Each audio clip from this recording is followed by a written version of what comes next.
I wish you were here now, Quincy. You were always there for me when I needed you. Even now, it's your friends who've made me strong enough to carry out what I must do. First it was Father Janos who started me on this agonizing task. Now with the aid of your old allies, it looks like we'll end this horrible scourge. So much has happened these past few days. Mr. Alexander Morris. Thank you. Alexander. Arthur, I can't tell you how much I appreciate your kindness while I've been in your city. And now for you to sponsor me in London's most prestigious club. Nonsense. Your brother and I were extremely close. Here, let me introduce you to some of the other members of the Hades Club. Devlin. Alexander, I'd like you to meet Devlin Goldacre. Devlin Alexander Morris. I believe I've mentioned his late brother Quincey. Yes, you have. Mr. Goldacre, this certainly is a pleasure. It will be an honor to be accepted into your club. So, this is the brother of the famous Quincey Morris. I suppose even London isn't big enough for more than one Texan at a time. What brings you here? Well, it's an unusual story, really. I received a letter from a Romanian priest telling me I should investigate the circumstances surrounding my brother's stabbing. Ah, your Romanian priest couldn't have directed you to a more peculiar city. And now, with the murders in the newspapers... Oh, do shut up, Leopold. Never mind our Czechoslovakian drunk and his ramblings. So, how long have you been in our fair city? Well, a number of months, actually. I got a bit sidetracked from my investigation when I met Anisette. Since we became engaged and her father took ill, I really haven't had the time to pursue the matter further. Yes, well, I can see how Anisette could have that effect on a man. Excuse me, sirs. I have a message from Mr. Morris. For me? Thank you. Good Lord. It's a note from Mr. Bowen's doctor. Mr. Bowen has just suffered a fatal heart attack. I have sedated Miss Bowen and would appreciate your presence tomorrow morning. I'm terribly sorry. Perhaps I should go home. I could do with some rest as well. Pardon me. Death is such a dreadful business.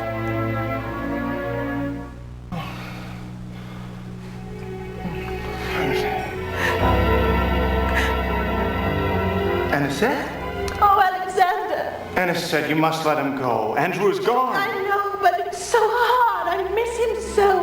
Let me call the doctor to remove his body. The sooner he's in the ground, the sooner his soul can rest. You think that death can take her from me? Oh, Daddy. Anisette! No!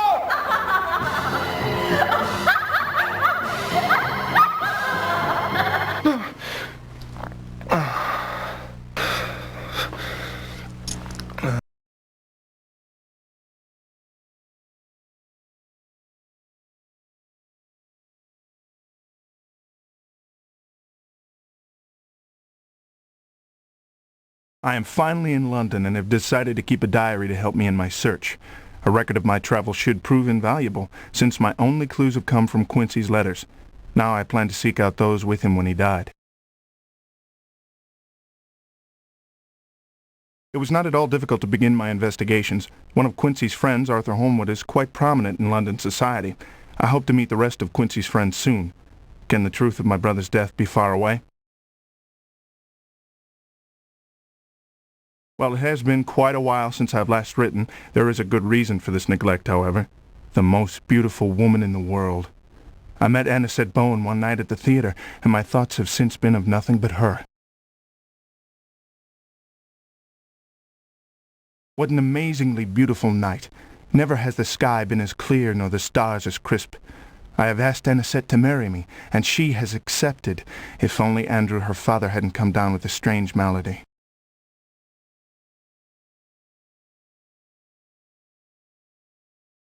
From joining the Hades Club to hearing about Andrew's death, I do not believe I've ever had a more eventful evening, nor do I ever hope to again. And on top of everything else, a most disturbing dream.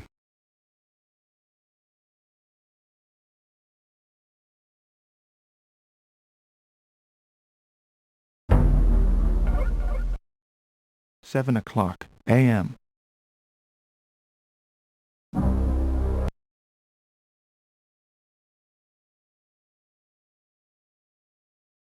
It seems it will take 5 minutes to travel within Notting Hill.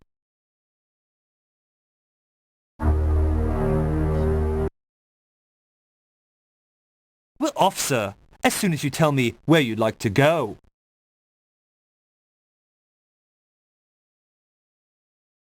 I'd like to go to 10 Campden Hill, Notting Hill, please.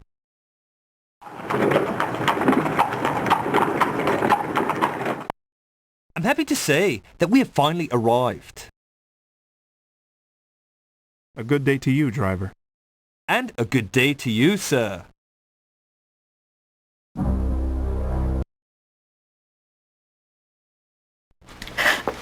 Alexander, I'm so glad you're here. Shh, it's all right. Where's the doctor? He's gone. He said it was a heart attack brought on by shock. Shock? An open window in this weather? I shall have to talk with Miss Culpepper. Oh, Alexander, I'm so tired. Why do things have to go away? Why can't all the things we love stay forever?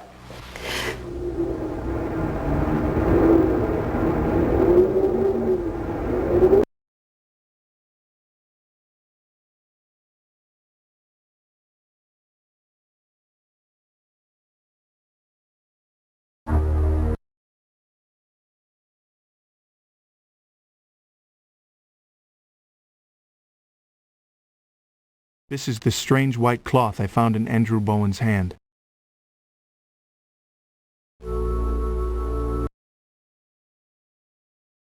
We're off, sir, as soon as you tell me where you'd like to go.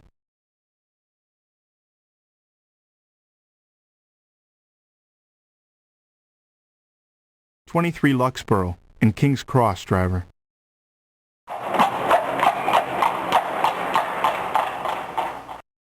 Better bundle your coat, sir. We're here. Thank you, driver. Right. Have a good day, sir.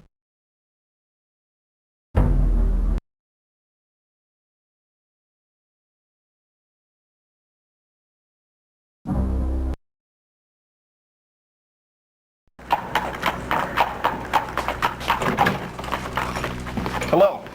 I'd like to send an overseas telegram, please. And what is the destination, sir? Bistritz, Bistritz. in Romania. In Romania.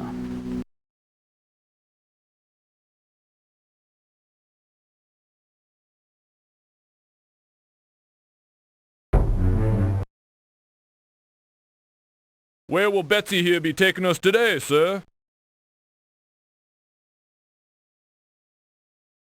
Please take me to 98 Rutherford, Westminster.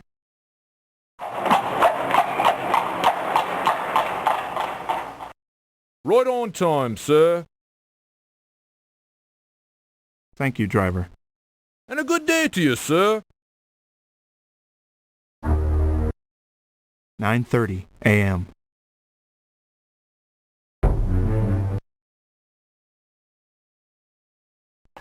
That paper's not for the weak-hearted today, those who loses their heads easily. Right, messy it is. That fella with his head cut off and all, his blood gone. Ugh. I needs a drink instead of Saucy Jack when this day's over. Saucy Jack? Haven't you heard of it, Gov? The best pub in the Strand. Me mouth is watering already for a mug of Rebecca's ale.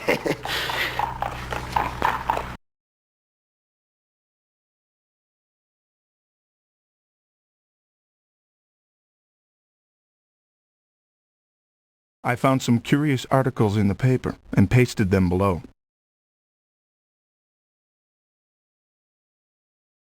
Gruesome murder in West End. Murder most foul was committed in the West End last evening. The body of George O'Keefe, 47, was found at 7:30 a.m. near a tavern of dubious repute. Reports indicate the victim was lured into an alley, beaten and decapitated. The victim's head was left near the body.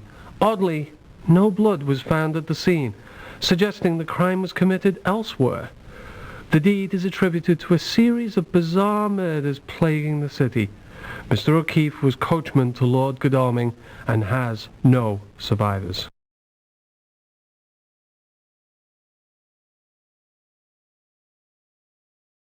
Retirement. A.R. Shearman, Chief Accountant to the Bank of England, has retired after 10 years of service. He gave ill health as the reason. Shearman replaced the previous Chief Accountant, Oswald Mason, whose mysterious murder was solved by the consulting detective, Sherlock Holmes.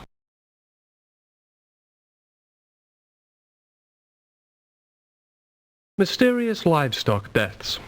Farmers in Euston have complained to the local constabulary about the mysterious deaths of sheep and cattle. The animal corpses have been found lying in their fields, drained of blood. Closer examinations have revealed puncture wounds near the jugular veins of the poor creatures.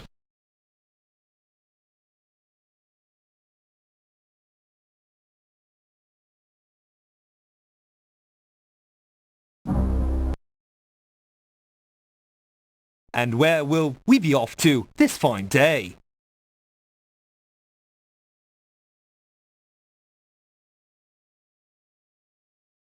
I'd like to go to 19 St. Augustine's, Westminster.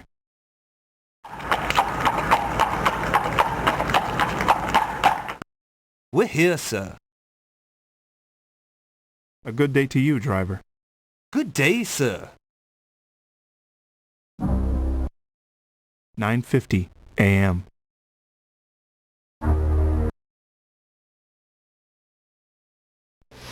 Arthur is busy just now. I'm sure he'll be with you in a moment. Yes, he was my carriage driver. I had sent him to deliver this package and was beginning to wonder about his late return. Well, where was this package bound, sir? To the residence of Mr. Jonathan Harker. That's 56, Rochester, Marble Arch. It was a gift for his son, young Quincy. Well, thank you so much, sir. Well, I suppose this belongs to you, then. We found it by the body. Decapitation is a most horrible crime. Strange. There's no accounting for the blood loss.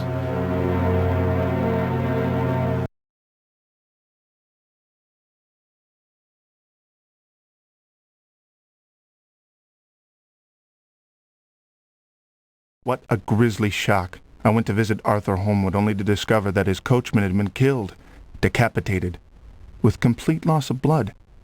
I cut my visit short, but not before learning Jonathan Harker's address.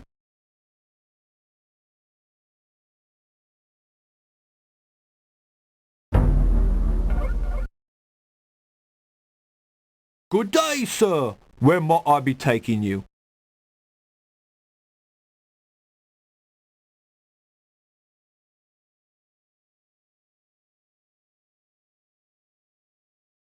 Please take me to 20 Surrey, the Strand.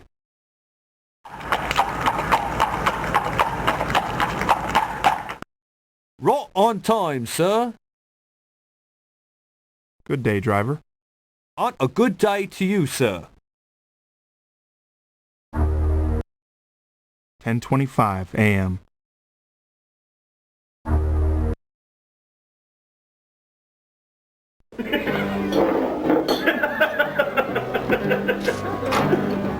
Hello, sir. How's the day treating you? That could be better. Oh, I hate to see one of me customers in the mouth. Tell you what, you give me your name and I'll get you a mug of ale on the house. Wow, Alexander Morris, at your service. My name's Rebecca Eaton. I'm the owner of this fine establishment. Oh, careful. This one, Becky, is moody.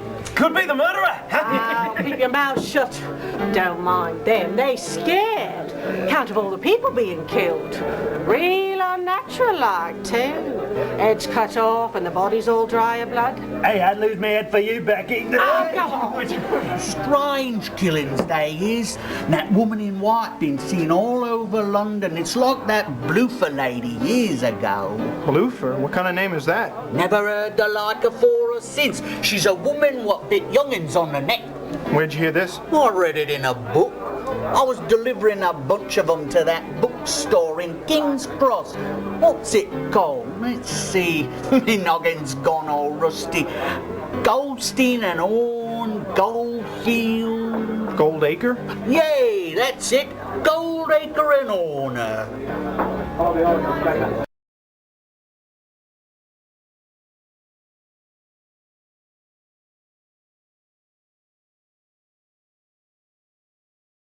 I found my way to the Saucy Jack, a pub full of local gossips. The regulars were eager for an audience, and I was told of the grisly murders and the eerie Bloofer lady.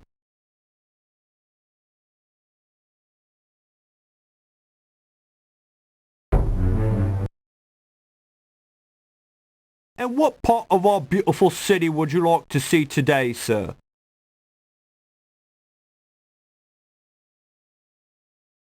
Please take me to 12 Oldbury, King's Cross.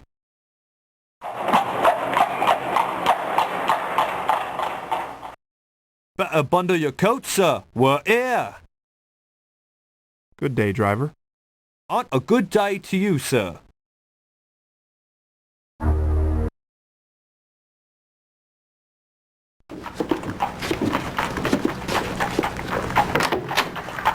May I help you? Mr. Horner? Alexander Morris. Mr. Holmwood has sponsored me into the Hades Club. I understand your partner's also a member? Oh, yes. Devlin mentioned you. It'll be a pleasure having you in our club. What brings you to my little bookstore? Well, this might sound a little bit strange, but I've been told you have a book about the Bloofer Lady. The Bloofer Lady? Well, as a matter of fact, I do. She would appear as a beautiful ghost-like woman with a horrible practice. She would summon children only to return them later, some on the verge of death. The children would call her Bloofer instead of beautiful. Yes, bears a striking resemblance to some other cases I know of. How much do I owe you? A gift from one Lord of Hell to another. From the library of Dr. John Seward, Perfleet Asylum.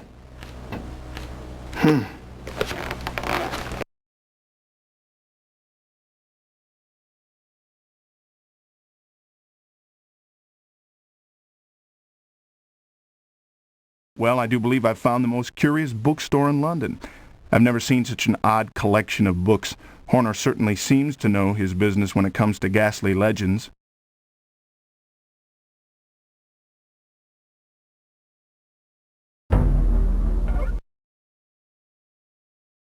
Where will Betsy here be taking us today, sir?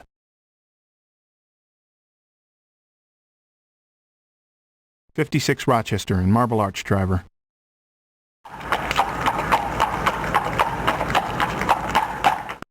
We're here, sir. A good day to you, driver.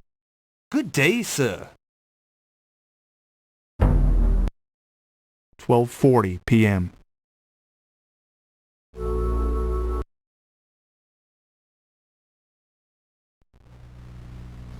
Those are beautiful flowers, Mrs. Harker. Why, thank you, Mr. Morris.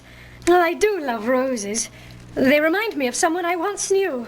Fragile, beautiful, and dangerous. And how are you, Mr. Morris? Well, I'm fine, but I'm worried about my fiancée, Anisette. Her father, Andrew Bowen, just passed away. Oh, how terrible. I'm sorry to hear it. I knew Mr. Bowen from business affairs. Poor Anisette. Well, I should tell her you send your condolences. But I'm afraid that's not all. The Holmwood's carriage man has been, well, murdered. He was on his way to deliver a present to little Quincey. He was found decapitated, his body drained of blood.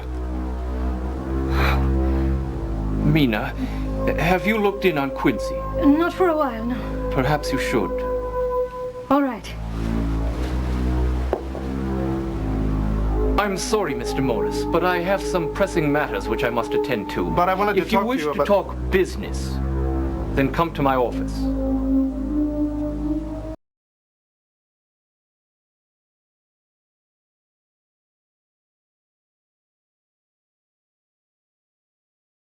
I went to the Harkers to inform them of the bad news. I found it odd that Jonathan seemed more disturbed by the death of a stranger than that of Andrew Bowen.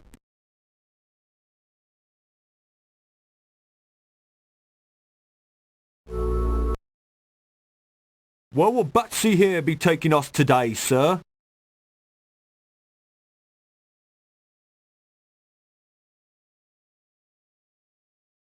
I'd like to go to 52 Bishop's Bridge, Paddington.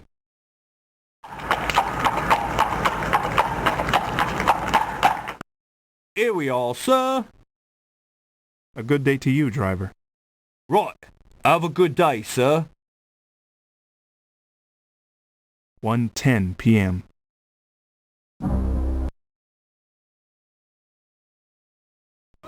What do you want? Alexander Morris to see Dr. Seward. The doctor's busy. The loonies is acting up. Now go away. Grab him! Where's the next man? Here, take this. You may need it. I'll see if the doctor gets your car.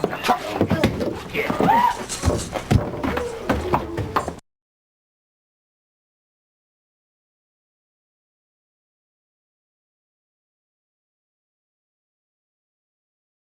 It seems that Dr. Seward is a busy man.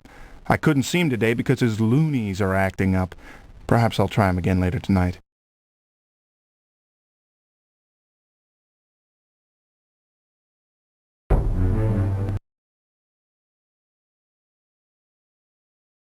This blackjack seems to be quite a deterrent against lunatics.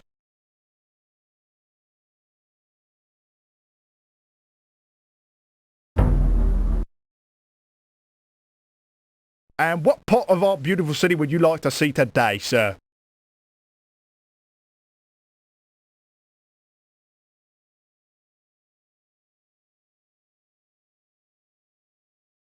Please take me to 21 Scarsdale Villa, Kensington.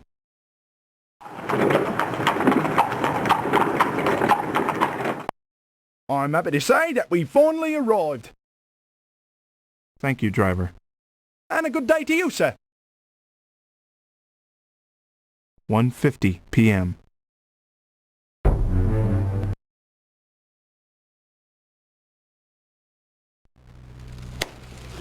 Morris, isn't it?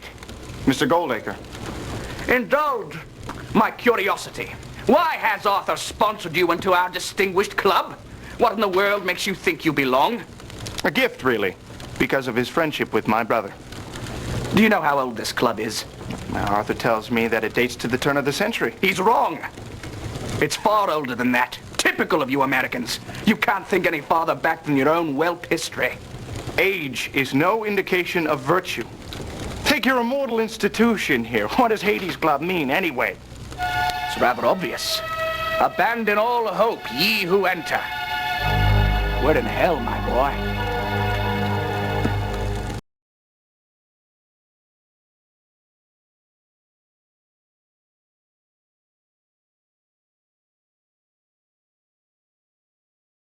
I was amazed to discover what a rude bore Devlin Goldacre really is. He's quite unhappy with my membership in his club, and told me so in no uncertain terms.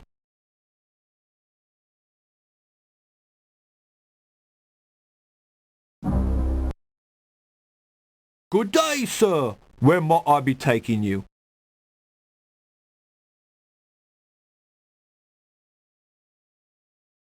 I'd like to go to 19 St. Augustine's, Westminster.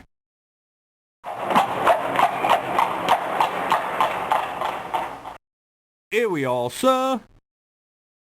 Good day, driver. And a good day to you, sir.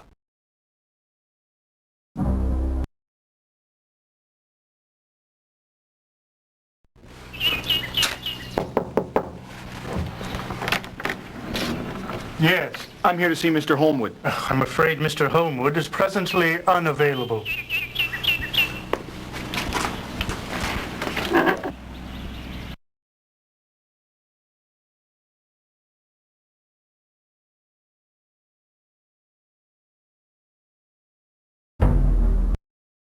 (2:55 p.m.)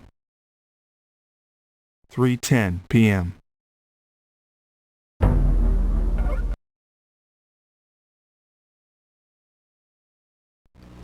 Oh, I'm sorry. Arthur isn't here. He's at a meeting with Mr. Stransakowski, a fellow member of the club. Yes, I've met Mr. Stransakowski.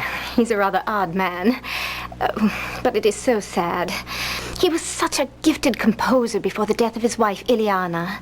It was a carriage accident in Europe at a place called Borgo Pass. She was buried in London where her family rests. She must have been very beautiful. Oh, yes. Although I never met her. And the ceremony was a closed casket. Well, if you'll excuse me, I must deliver this present to the Harkers. Well, I'd be glad to do that for you, Mrs. Holmwood. Oh, I thank you. But call me Regina, please.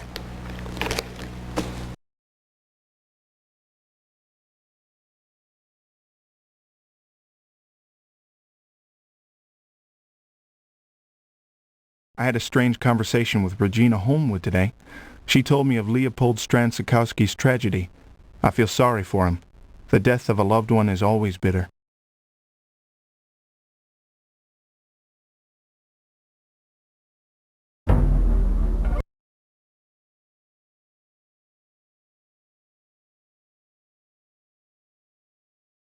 This gift was meant to be delivered to little Quincey Harker.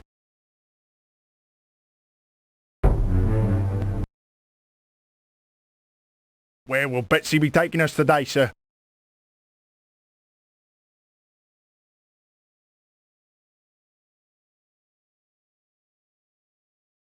Please take me to 45 Fenchurch, St. Paul's.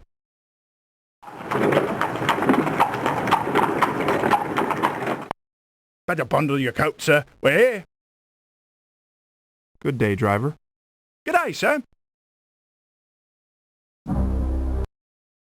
4:20 p.m.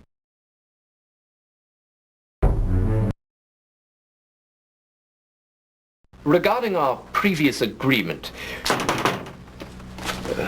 Mr. Morris, how can I help you? I'm delivering this for the Homewoods. It was the gift that coachman was taking to Quincey before he... Yes, well, thank you very much. I've come on personal business as well. I feel a bit foolish, really. I don't know where to begin. So many strange things that have happened, and, well, I have so many questions concerning... Yes, well, I appreciate that you think I can help, Mr. Morris, but this is my business office, and I'm quite busy. I see. I'm sorry to have disturbed you. Wait. Mr. Morris, please, I don't wish to appear careless. Here. Take this. A friend of mine gave this to Mina during troubled times. She would like Anisette to have it to comfort her. Thank you, Mr. Harker.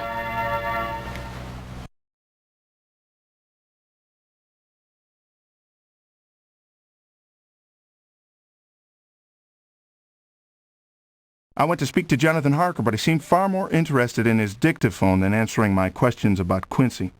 I believe he's avoiding the topic, but he was kind enough to give me a gift for Anisette.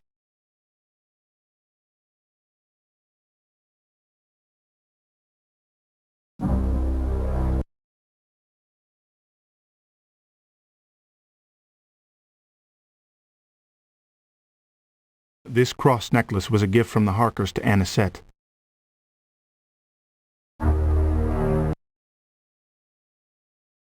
We're off, sir, as soon as you tell me where you'd like to go.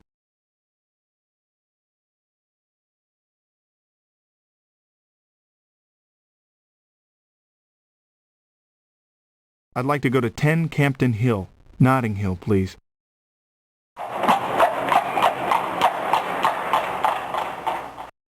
Here we are, sir, safe and sound. Good day, driver. And a good day to you, sir. 5:35 p.m.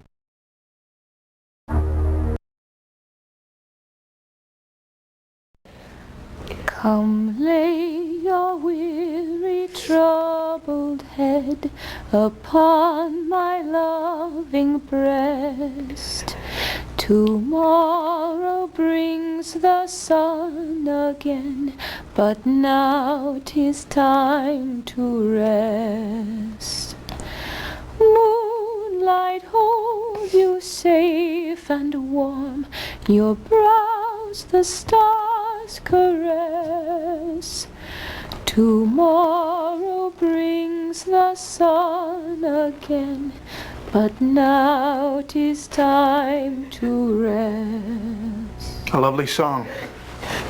There you are, leaving poor Anisette alone at a time like this, you cad. Come sit by me, Alexander. Juliet just stopped by to try and cheer me up. She's offered to spend the night here. Always a pleasure to see you, Miss Adams. If anyone can make Anisette feel better, it's you. The Harkers have also been generous. Mina wanted you to have this necklace. Jonathan said that it had been given to them during a time of loss as well. You know, it's strange. I hate to say it, but last night I had a dream about your father passing away. I saw him lying there as peaceful as can be. He seemed to look up, and there was a woman standing beside him. She shone like an angel and reached for him. I saw his arms go to her, and all around him was flowing white. And then she turned away, and I woke up. believe it was an angel come to take him to heaven. I feel her presence all around us. Even this cloth reminds me of my dream. May all of us go as peacefully.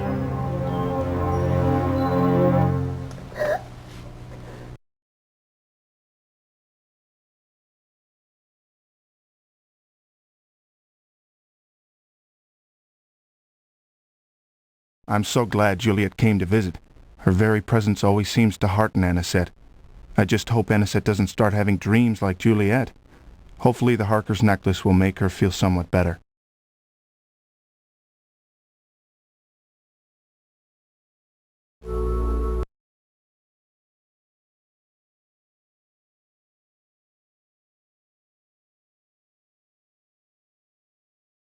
Lovely Juliet Adams handed me this rose.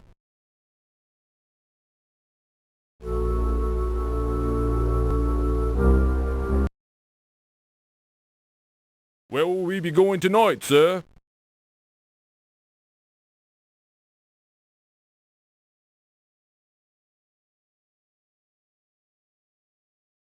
I'd like to go to 52 Bishop's Bridge, Paddington.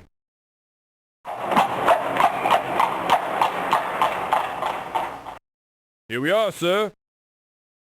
Thank you, driver. Good evening to you, sir. 7:55 p.m.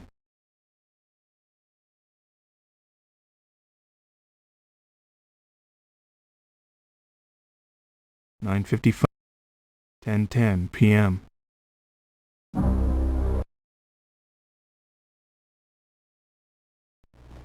Quincey's brother? I gladly shake your hand, sir. Your brother was a fine friend and a true gentleman. Well, thank you, sir. I was wondering if I might take a... I'm at my wit's end for dealing with them. I can only think it is caused by the full moon, a red moon rising. So it's true then what they say about the moon and madness? The inmates often succumb to its influence. Farnsworth with his howling, Sherman drooling like a mad dog, and Renfield with his paranoid fits and ridiculous demands. It's almost as bad as the last time. Yes. You were saying? I'm sorry I've bored you like this. I always ramble on about my work when I'm tired. Why don't you come back tomorrow after breakfast? Well, all right, Doctor.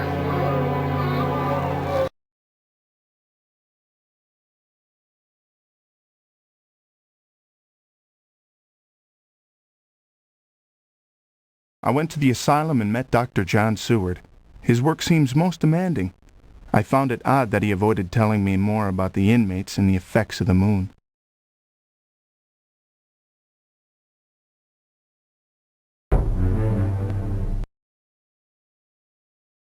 Where will we be going tonight, sir?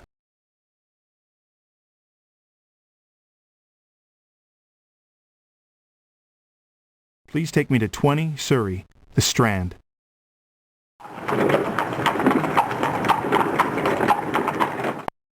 Here we are, sir. Safe and sound.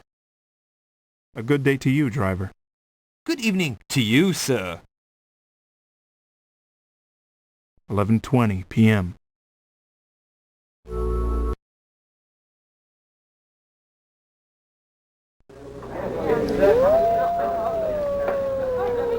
Good Lord, what was that?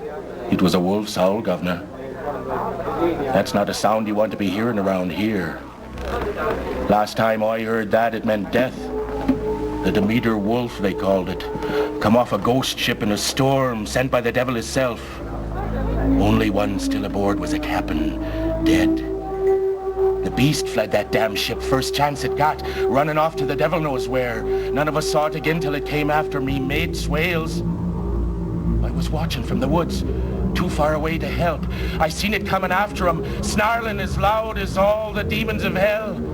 My knees gave out as I seen it leap at him. The merciful Lord blessed me, so I wouldn't remember what happened to him, but as I fell, I swear, that wolf reached for swales with 2 arms as human as yours or mine. Poor old soul. They never found the beast. Still out there somewhere, waiting for its next victim.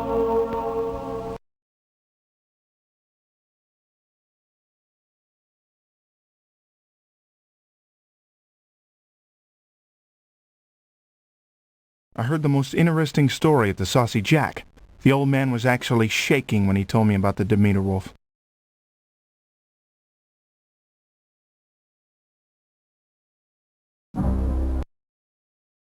And where will we be off to on this fine day?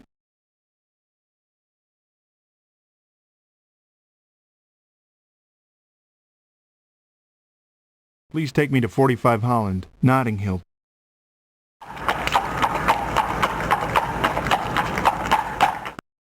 I'm happy to say that we finally arrived. Good day, driver. Good day, sir. 1:15 a.m.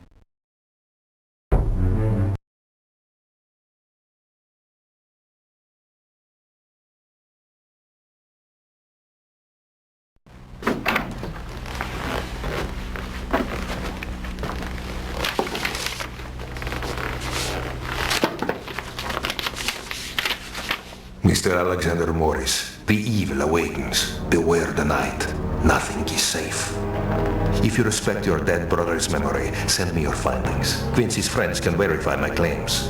Father Janos Korczeni.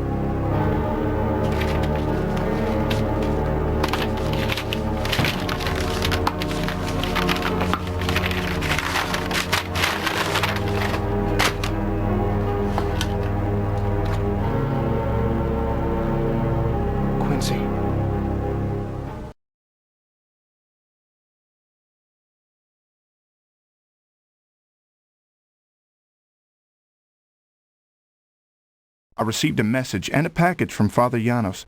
The message was quite vague and gave no hint as to the meaning of the Bowie knife.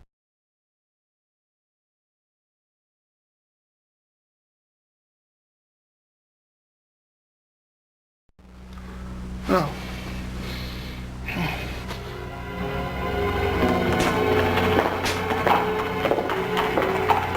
And a set?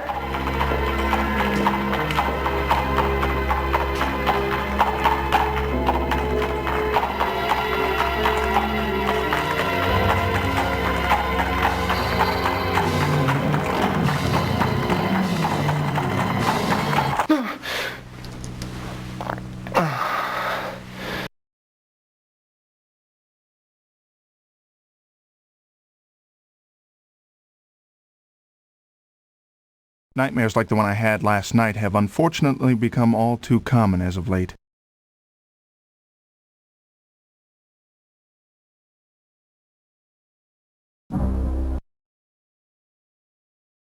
And where will we be off to this fine day? I'd like to go to 10 Campden Hill, Notting Hill, please.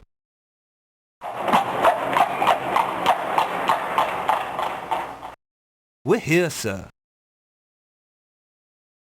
A good day to you, driver. Have a good day, sir. 6:35 a.m.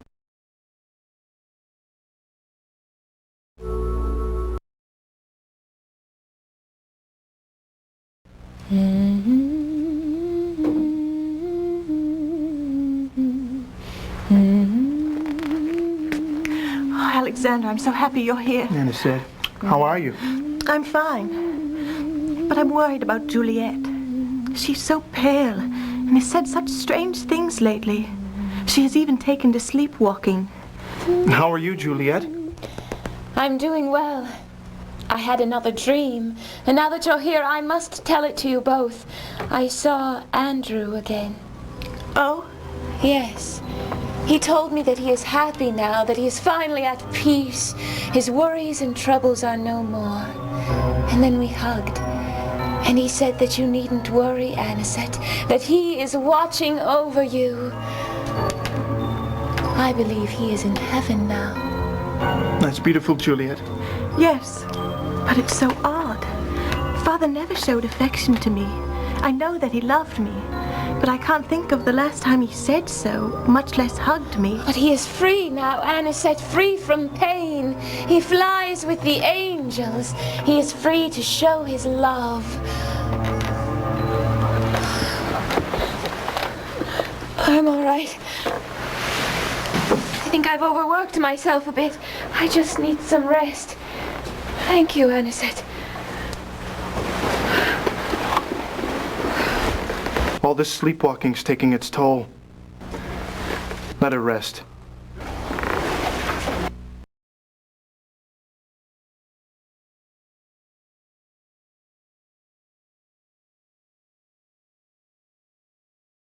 I'm concerned about Juliet.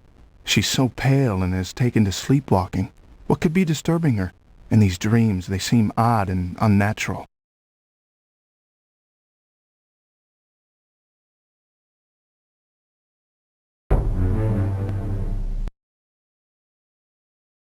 Where will Betsy here be taking us today, sir?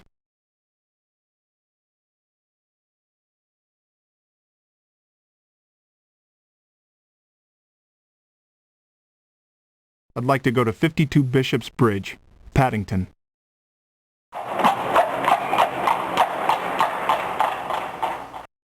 Right on time, sir.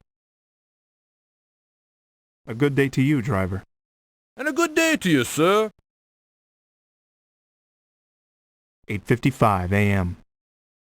9:10 a.m.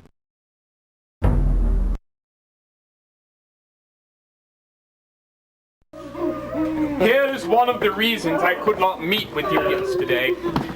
A number of our patients have been keeping me busy, but none more so than he. It's over! All my life's over! No way out!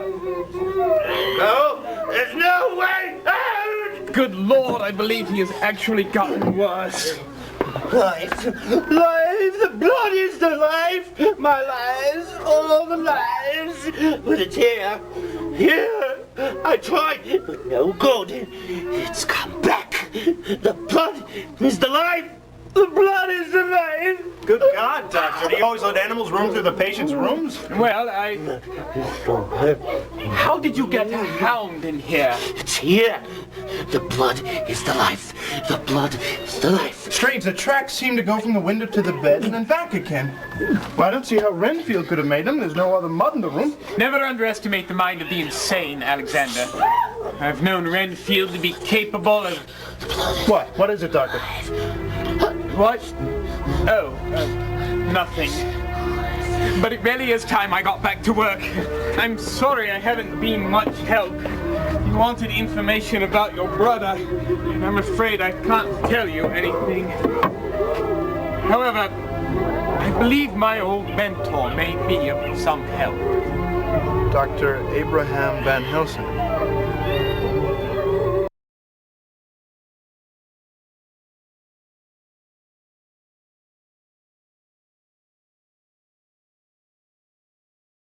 I don't envy Dr. Seward his position. Working with lunatics like Renfield is not a pleasant occupation. Whatever could that poor fellow mean? The blood is the life.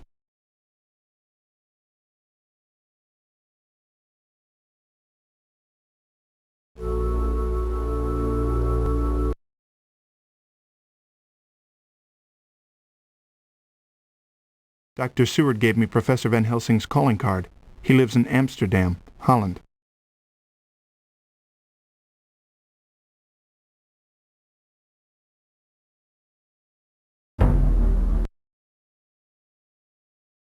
And what part of our beautiful city would you like to see today, sir?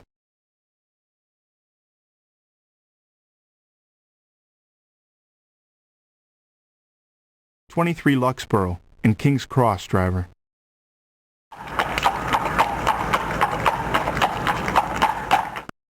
Here we are, sir. Safe and sound. A good day to you, driver. And a good day to you, sir.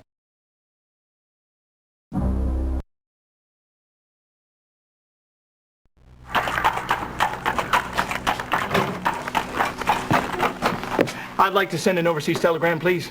And what is the destination, sir? Bistritz. Bistritz. In Romania. In Romania.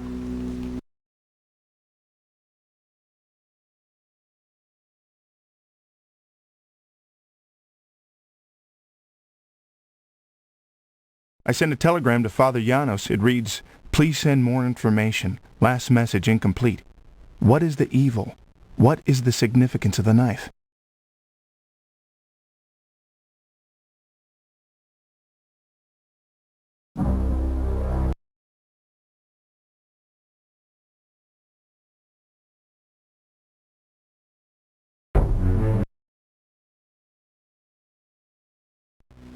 Excuse me. Yes, sir. I'd like to send an overseas telegram. And what is the destination, sir? Amsterdam, Holland. Amsterdam, Holland.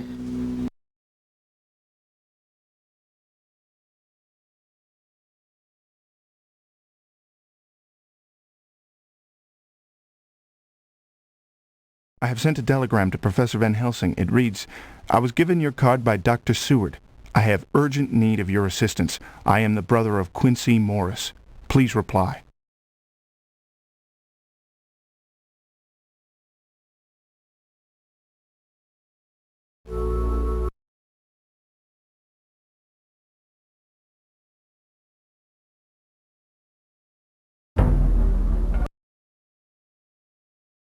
Where will Betsy be taking us today, sir?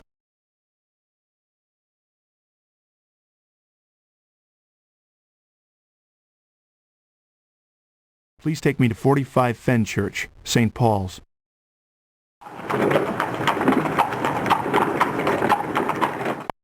We're here, sir. Good day, driver. Good day, sir. 11:50 a.m. 12:05 p.m.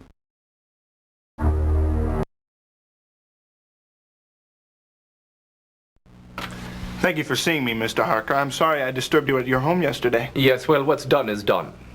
Sir, I was wondering what you know about my brother's stabbing. Really, there's nothing to tell. It was an unfortunate incident, nothing which concerns us now. Well, sir, maybe you never suffered such a loss. But my brother's death will concern me until this matter is settled. Young man, what happened, happened. You should be happy with your memories of him. Memories? For God's sake, man, this is all I have left of him! There has never been a greater tragedy. I didn't want to involve you.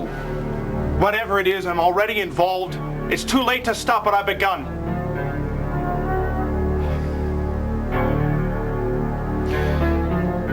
Tonight. Come to my house tonight. But leave me now.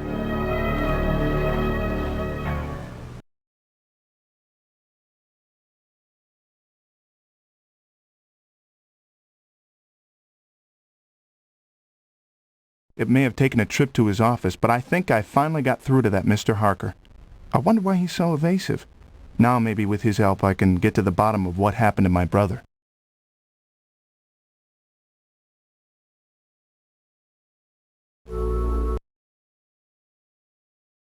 And where will we be off to this fine day?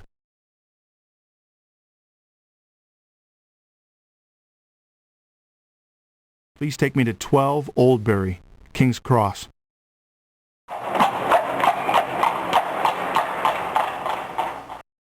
I'm happy to say that we have finally arrived. Thank you, driver. Good day, sir. 1:10 p.m.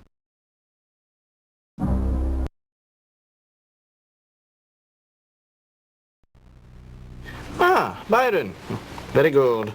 That will be £1. Very well. My, what an interesting handkerchief. That's just a bit of cloth I found. Perhaps you can tell me something about it. Afraid I can't help you there, but you might try the university. They have all sorts of scholars who can illuminate it for you. Here, let me help. Oh, thank you. It's just a minor cut. It's never minor where blood is concerned.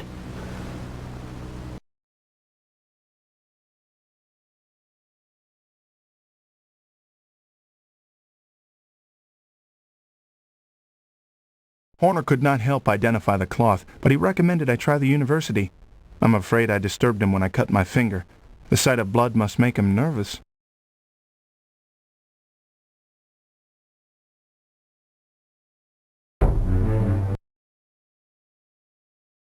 We're off, sir.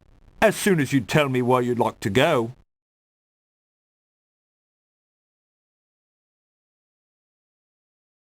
Please take me to 98 Rutherford, Westminster.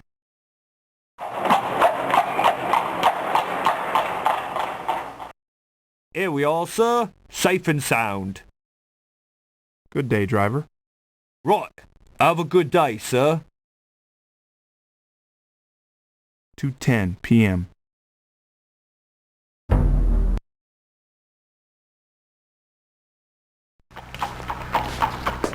News ain't pretty today, Gov. There's been another murder. When will they catch the fiend? But this one's different. A lady was found. She still has her head, but not a drop of blood. Horrible. I bet the fella that's been doing this didn't have time to finish the job. The art's closing in on him. Just a matter of time now.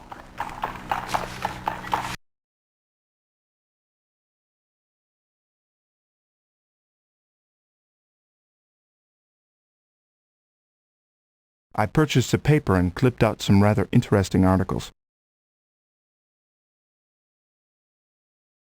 Obituary. On the 28th December, after months of suffering, the Honourable Andrew Bowen, age 54 years, survived by loving daughter Anisette Bowen, 19, to be interred 10 a.m. at St. Joseph's Cemetery, Paddington.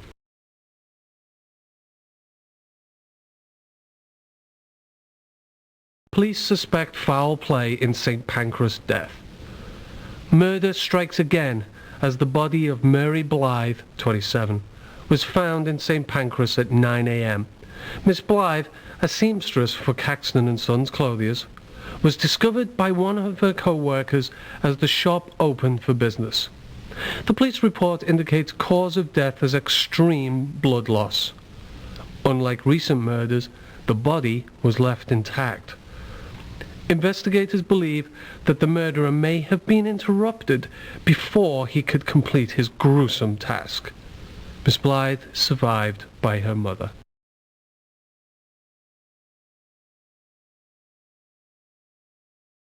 Entertainments. Lyceum Theatre. A 2-week run of William Shakespeare's A Midsummer Night's Dream will begin tonight at 9 p.m. It is performed by the Royal Shakespeare Company. Admission is £2.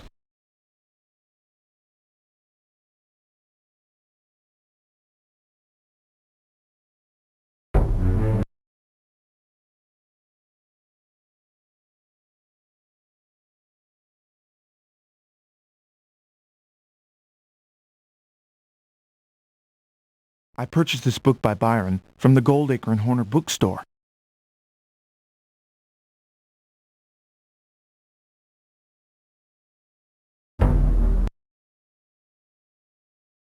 And where will we be off to this fine day?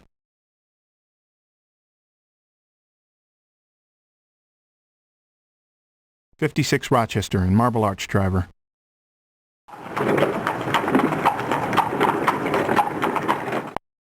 You better bundle your coat, sir. We're here. Thank you, driver. And a good day to you, sir. 2:45 p.m.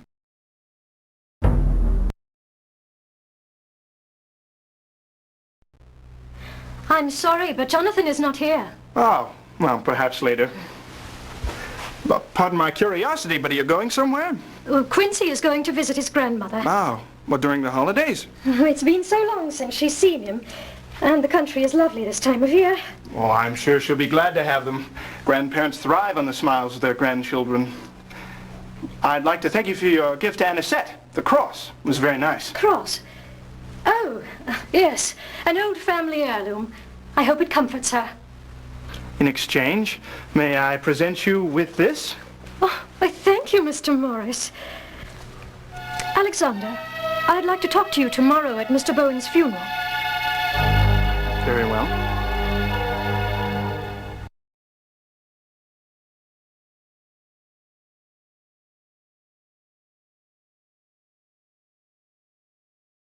I spoke with Mina Harker today. She was polite, but I could tell she was troubled. They are sending little Quincey to his grandmother's, and I believe Mina already misses him. I wonder what she wants to talk to me about at the funeral.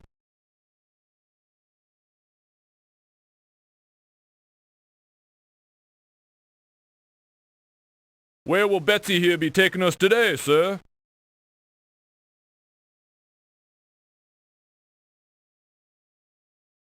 Please take me to 21 Scarsdale Villa, Kensington.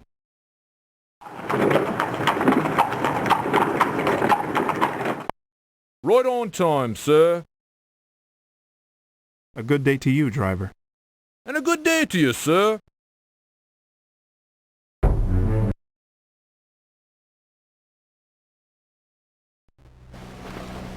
I'm curious.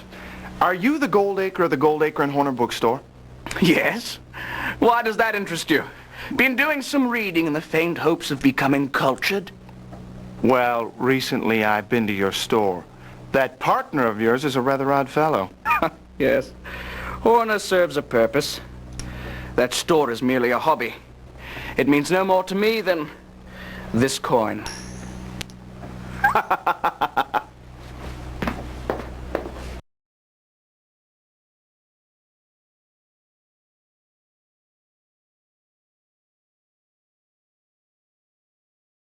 Goldacre declared himself to be the controlling partner of the Goldacre and Horner bookstore. He doesn't seem to have much respect for Alfred, I'm afraid.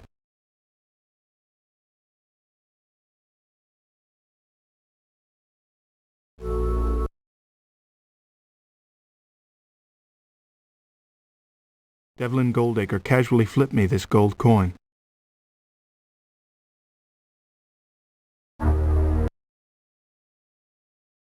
And where will we be off to this fine day?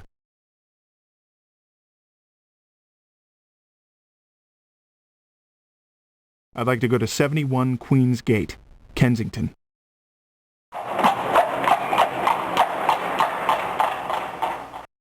Better bundle your coat, sir. We're here. Good day, driver. Right. Have a good day, sir. 4:05 p.m.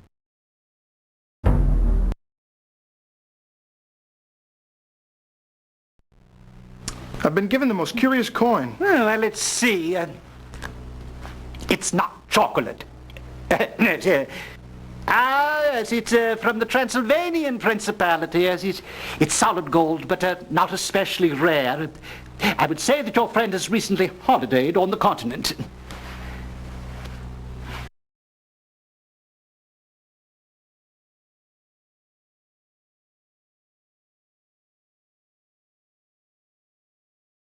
Briarcliff said that the gold coin Devlin gave me is from Transylvania. Intriguing.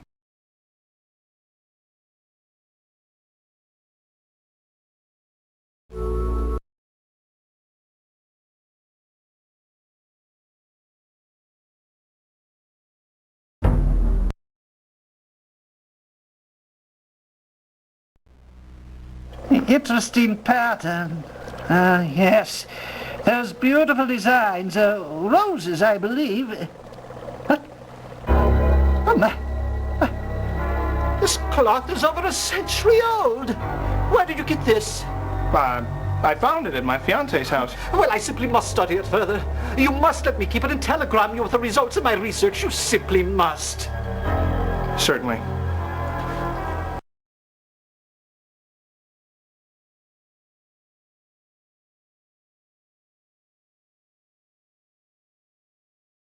I took the cloth to Randall Briarcliff at the university. He says it is more than 100 years old. If so, how did Andrew come to possess it?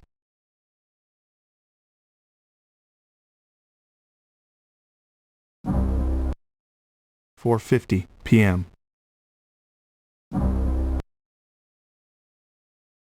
Good day, sir. Where might I be taking you?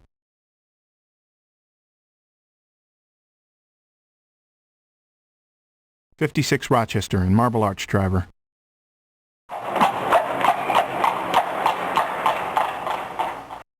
We're here, sir. Thank you, driver. Good day, sir.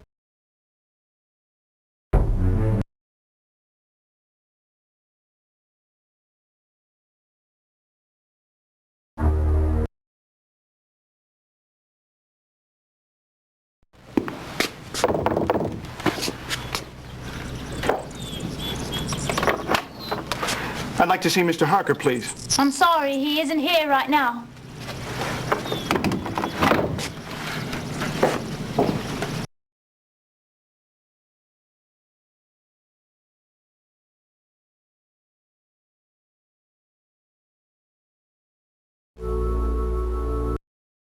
"5:10 p.m.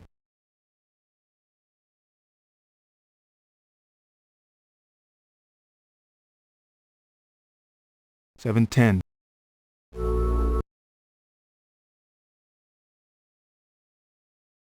Professor Van Helsing, this is Alexander Morris, brother of Quincey Morris. How do you do, sir? I am very glad to meet you. If you be Quincey's brother, then your friend I am. Consider it so. Thank you. Let me say likewise, sir. Yeah, good. Jonathan is telling me you have a certain knife. May I see it? Yeah. Quincey's knife. Sir, I wish to uncover the truth about Quincey's death. I am telling all to you now, but first, sit. I'm sorry you've waited so long, but the truth is unbelievable. Miss Mina, speak true. What would you say, Mr. Morris, if I am telling you vampires exist? Well, I'd say you're pulling my leg. Spoken like a true Texan, yeah? But I know pull your leg. They are real, and your brother died while killing one. You can't be serious. But he is. Believe me, I know how hard it is to accept such things. Hear me out. It was 10 years ago that business is taking Mr. Jonathan Harker to Transylvania and the castle of Count Dracula, the vampire. He who is lord over all the Nosferatu. Unknowingly, Mr. Harker arranged for him to be coming here to London. There he is sucking the blood of the innocent Miss Lucy Westriner, she who was fiancée to Mr. Arthur Holwood. This can't be true. But it is. I wired Van Helsing, but it was too late. Dracula killed Lucy.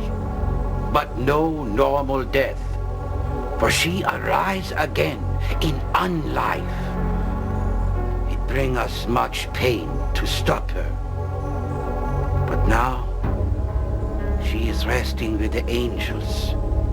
Then we hunt Dracula down. We found his caskets, full of the earth he needed to survive, and destroyed them. We had succeeded. But then we discovered what he had done in our absence. He drank Mina's blood.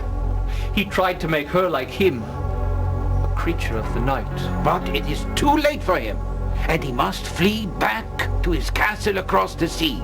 We are giving chase. Miss Mina's very soul is depending upon us.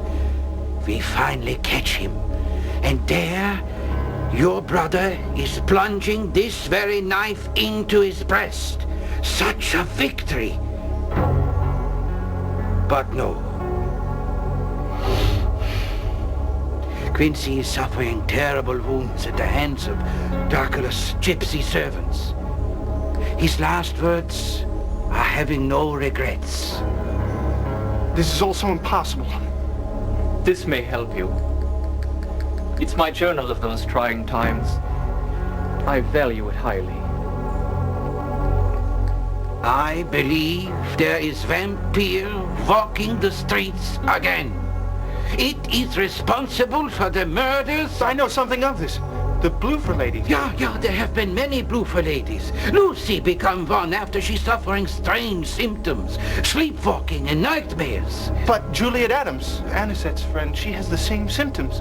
I must be examining her.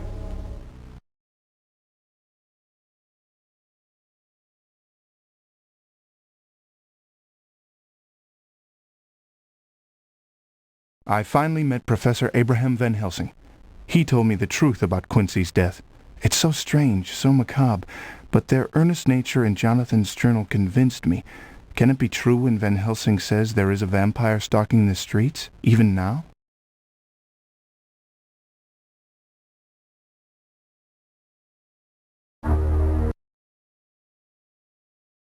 Good evening, sir. Where can old Nellie take you tonight?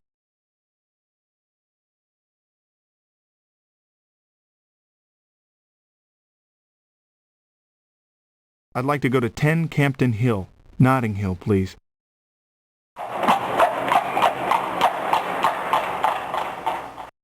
We're here, sir. Thank you, driver. Good evening to you, sir. 8:40 p.m.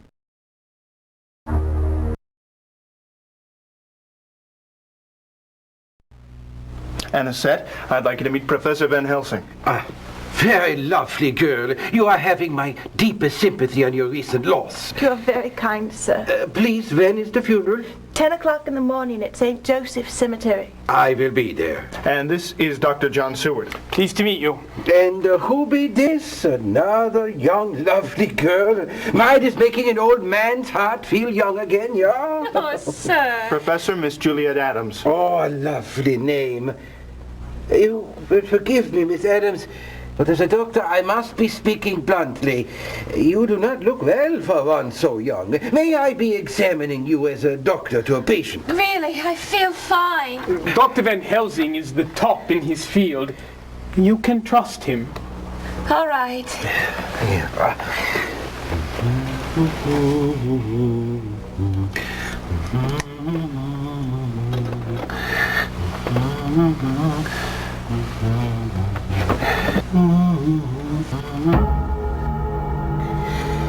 What is it, Doctor? What's wrong? Not to worry, Miss Adams. I will be leaving some medicines in your room and around the house. Rest you need. Anisette shall be watching you, yeah?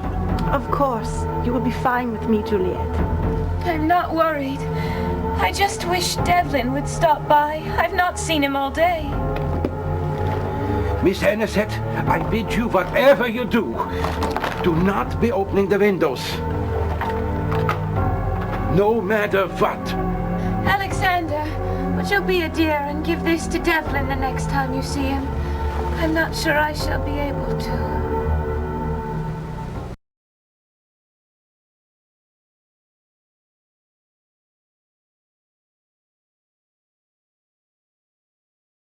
I'm very worried about Juliet. Dr. Van Helsing has discovered the bite of the vampire upon her and has left garlic in all the windows. This all seems so mad.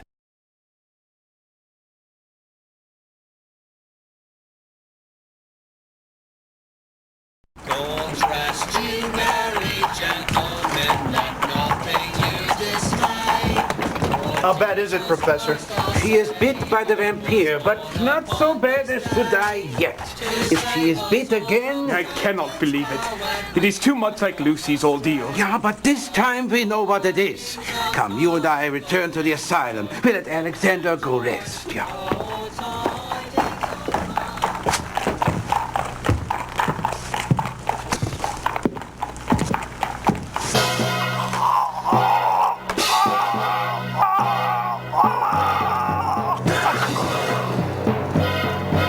Professor, if you hadn't come...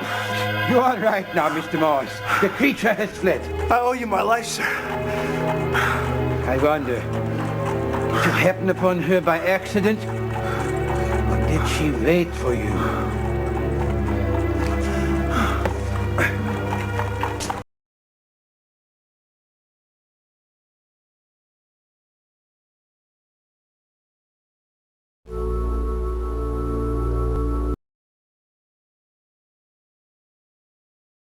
I was attacked by the Bloofer lady. If it were not for Professor Van Helsing, I would have suffered a horrible fate. I owe him my life. I now believe absolutely everything he has said.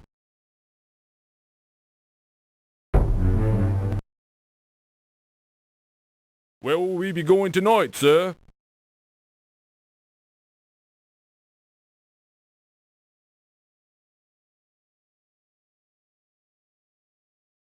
Please take me to 21 Scarsdale Villa, Kensington.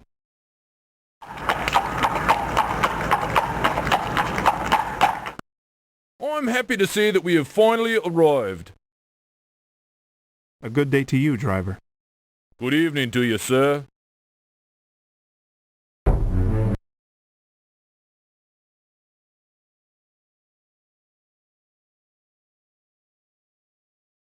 This is the note that Juliet asked me to give to Devlin if I see him.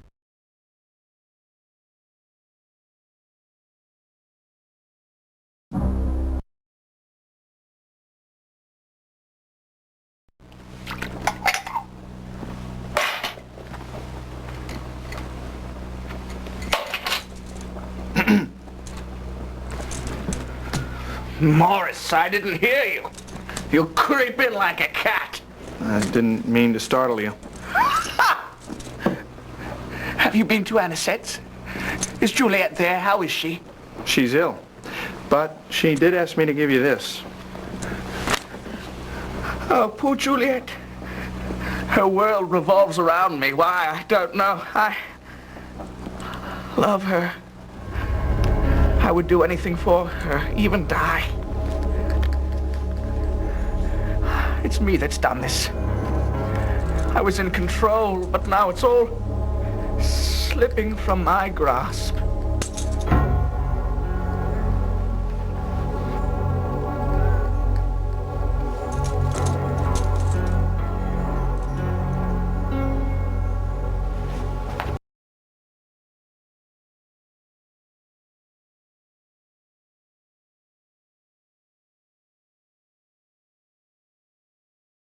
Devlin Goldacre was drunk when I saw him.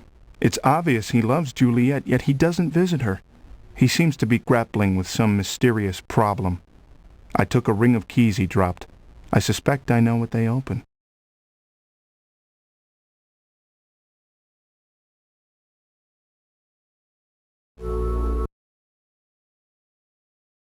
Good evening, sir.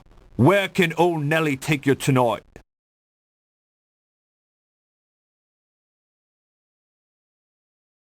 Please take me to 12 Oldbury, King's Cross.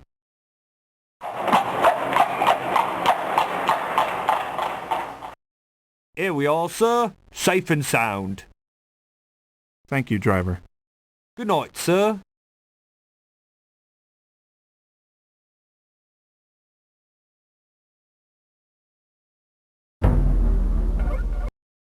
"11:05 p.m.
Blood.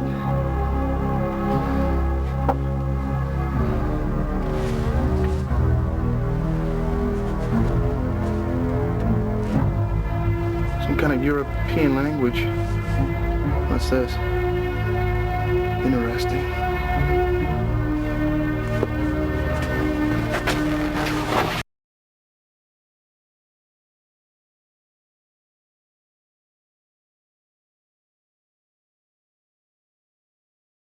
As I thought, Horner's up to something strange. I wonder what's in that doctor's bag of his. Perhaps the manuscript I found can shed some light on what's going on, but first I must find someone who can translate it.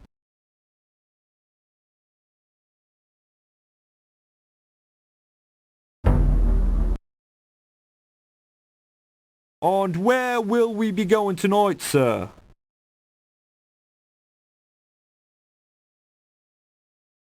Please take me to 20 Surrey, the Strand.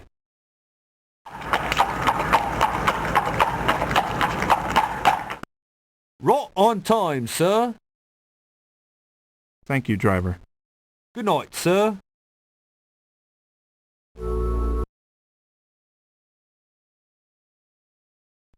Oh, Bill went out into the night ahead and over bed. He saw a pretty woman in white dress as the day she wed. She was really quite a fright, and Bill began to dread. She gave him such an ugly bite, he bled and bled and bled and bled and bled and bled. Oh, Bill put up a royal fight to cut off his bloomin' head. It's a rather tasteless song. Oh, don't be too harsh on them. They's frightened.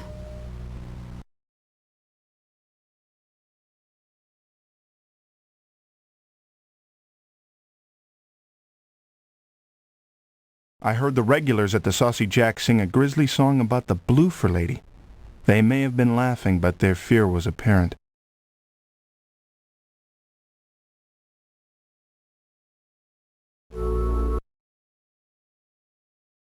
On where can I take you today, sir?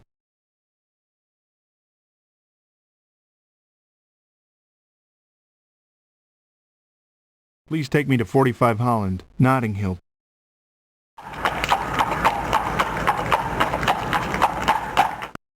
Right on time, sir.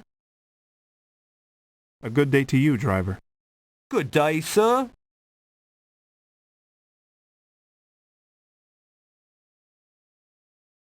(1:50 a.m.)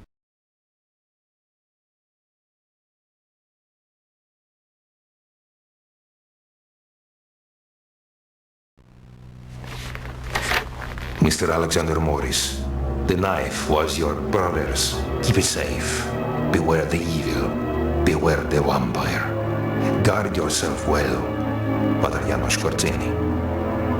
Vampire?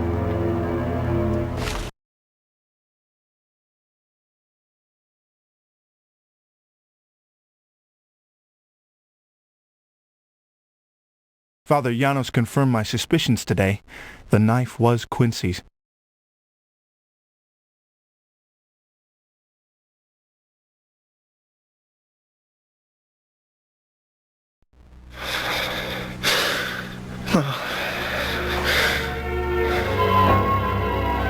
Whoa! Bullseye! Quincy? But you're dead. Look at you now, little brother. All grown up. This calls for a drink. Why don't you belly up to the bar? This can't be. This can't be!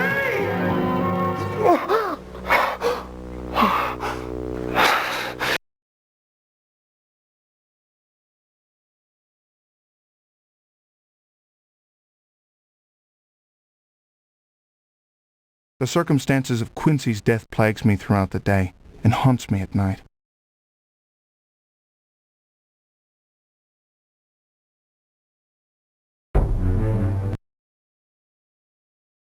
Where will Betsy be taking us today, sir?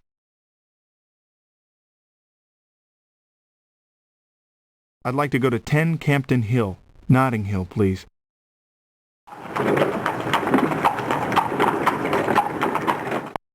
Right on time, sir. A good day to you, driver. And a good day to you, sir.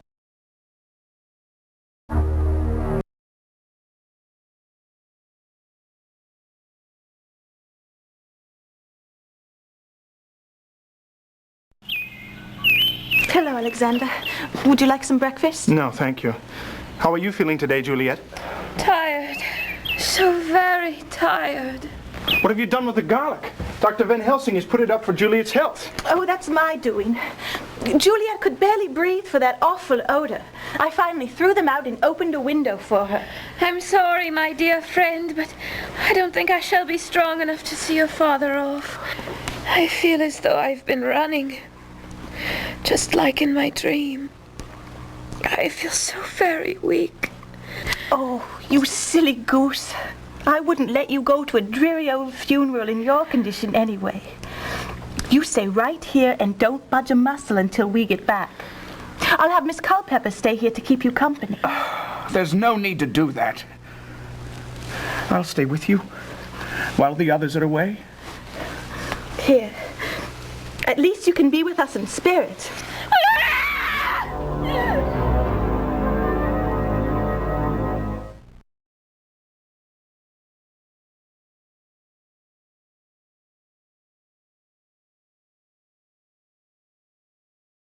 I have seen two things today that bother me terribly. First, the absence of the garlic Van Helsing left, and second, Juliet's refusal of the cross necklace. Certainly neither bode well.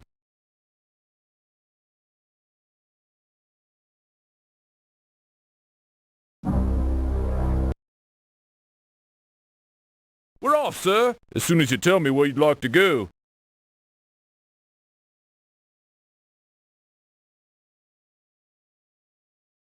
Please take me to 98 Rutherford, Westminster.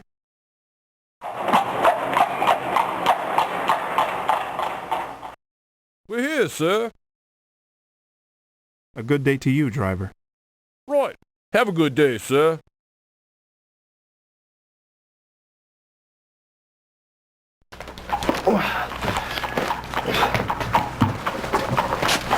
So, you come to read about our local ghouls. Horrid bit of games that go. Pardon me? You ain't heard? Dug up an entire cemetery they did. Took everything, coffin and all. Between you and me. And friend Max says whoever done it must have sneaked in during the day. He locks that place up tight as a drum at night.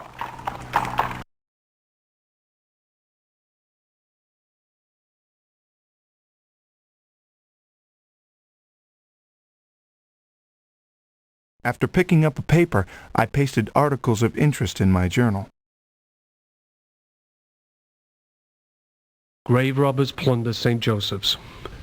Grave robbers have struck the cemetery of St. Joseph's in Paddington, taking a few of the recently deceased, coffins and all. Henry Breedlove, groundskeeper of the cemetery, believed that the actions took place between the hours of 1 and 2 a.m. Breedlove commented, "I make my rounds and promptly close the gates at 8 p.m. It's impossible to enter the cemetery after that, but some scoundrel did. Anyone with information about this event should contact Scotland Yard immediately."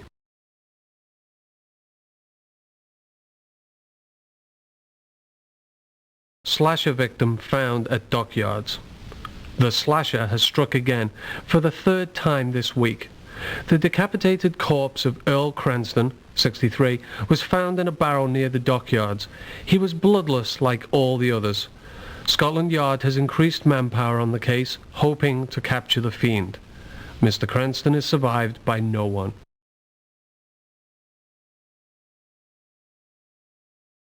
Personal. My love, I dream of you and the world that we shall create together. The cattle graze, not knowing that they are fattened for slaughter. Lucy.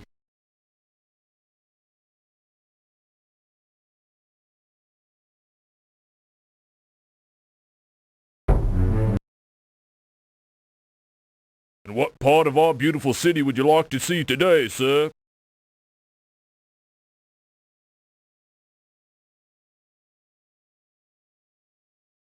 I'd like to go to 33 Coventry, Paddington.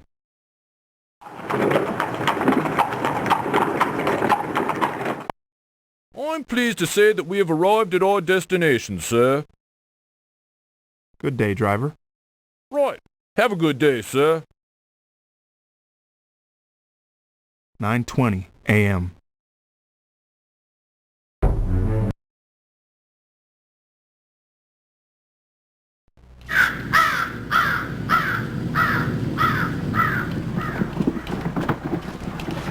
Are you looking for someone?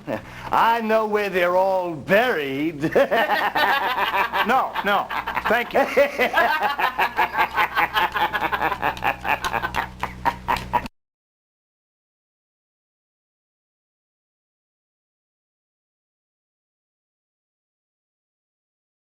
(9:25 a.m.)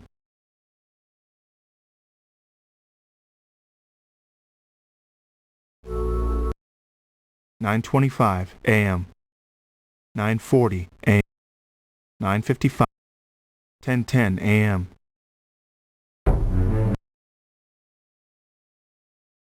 Ashes to ashes and dust to dust. I would like to end this sad event by announcing that there will now be a gathering of the friends of Andrew Bowen at the home of Arthur and Regina Holmwood, Lord and Lady Godalming. Everyone is invited. Alexander, Have you met Reverend Jenkins? No, it's my pleasure. The pleasure is mine. Mina has told me something of your situation. I believe I may be able to send her something tomorrow morn which could help you. Thank you. Alexander, the Holmwoods are about to leave. Oh, Lord and Lady Godalming, I must thank you for your kindness. Think nothing of it, my dear. Do you remember my old patient, Renfield? The bug-eater. Yeah, very well. Well, recently... If ever there's anything I can do for you, please let me know. You're very kind.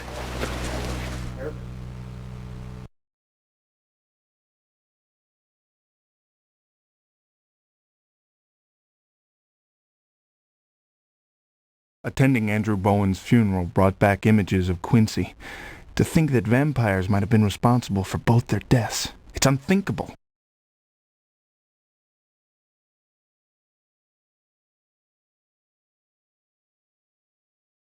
And where will we be off to on this fine day?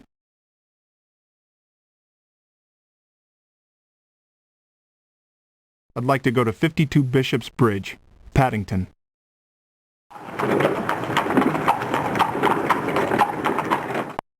Here we are, sir. Good day, driver. And a good day to you, sir.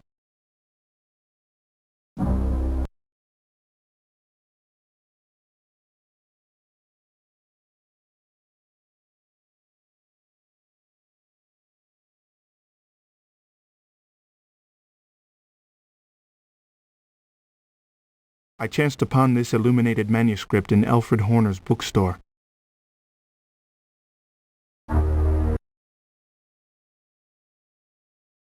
I'm glad you could join us, Alexander. Renfield has become even wilder than when you saw him.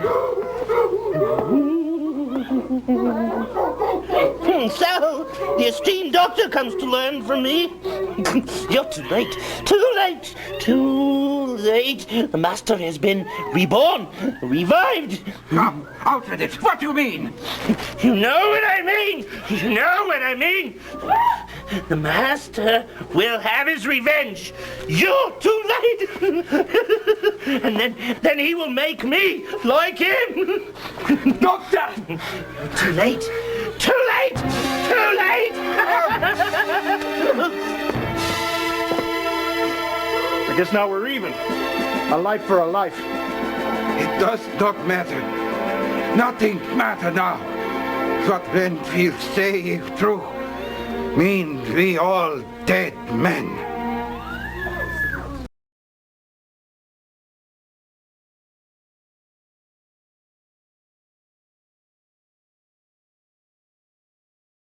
First vampires and now lunatics. That's the second time I had to stop a madman. I may have saved Dr. Van Helsing's life, but I'm afraid I can't wash away his pain and sorrow.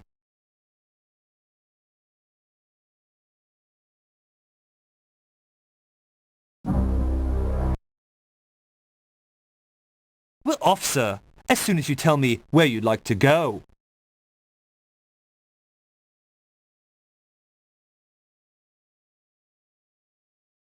I'd like to go to 19 St. Augustine's, Westminster.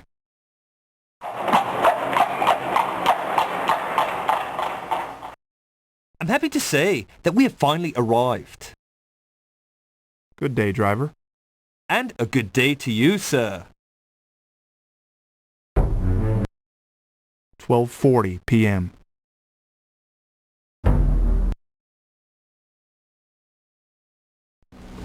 I can't thank you and Arthur enough for all you've done. Think nothing of it. So, where is young Quincey? Oh, we've sent him off to be with his grandparents. Oh, I'm sorry to hear that. I mean, what with the holiday and all, you must be counting the days until his return. Actually, we've found ways to pass the time. I do wish Juliet could be here. I don't believe the two of you have met her. She's been quite ill recently. So, tell us about your wedding plans. Oh, I've already picked out a dress of the purest white. Father would have been so proud. I'm sure he would have, my dear. I'm sure he would have.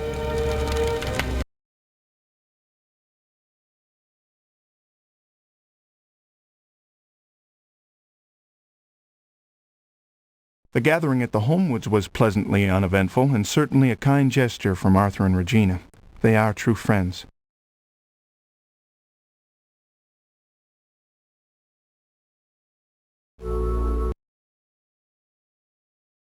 Where will Batsy here be taking us today, sir?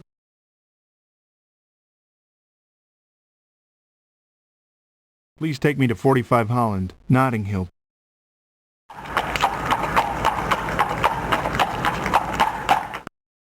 I'm happy to say that we have finally arrived.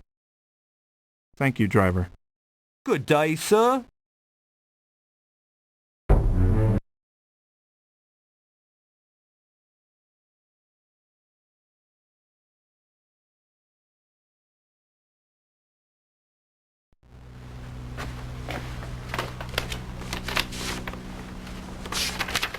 Mr. Morris, I have examined the cloth you left me. It is close to 125 years old. I believe it is a burial cloth of a royal family. The Middle European weave supports this theory. The blood stain is recent. Randall Briarcliff. Middle European.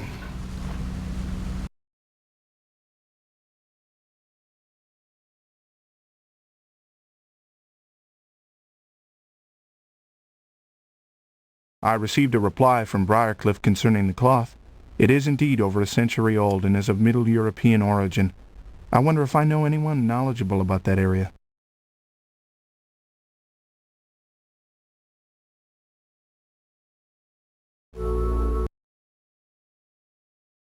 Good day, sir. Where might I be taking you?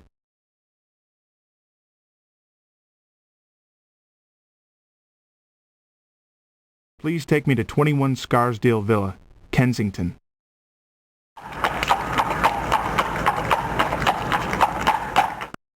Right on time, sir. Good day, driver. And a good day to you, sir.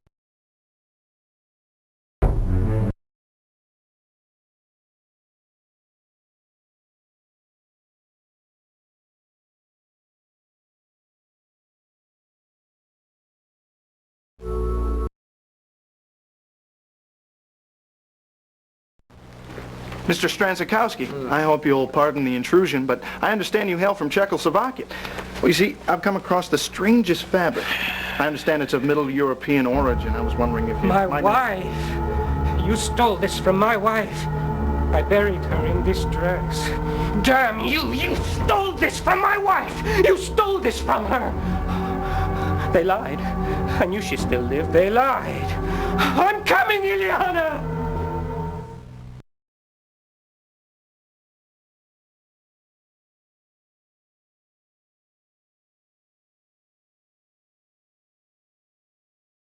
Whenever I see Stranzikowski, he acts even stranger than the last time we met.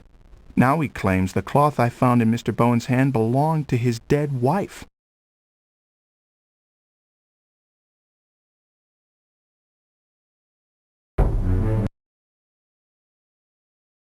We're off, sir, as soon as you tell me where you'd like to go.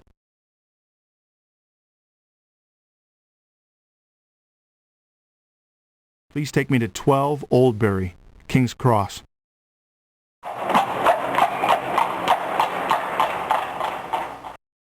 I'm pleased to say that we have finally arrived at our destination, sir. Good day, driver. And a good day to you, sir.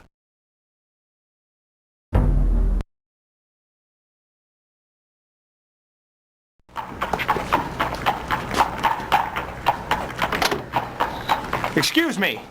Do you have any books on vampires? What?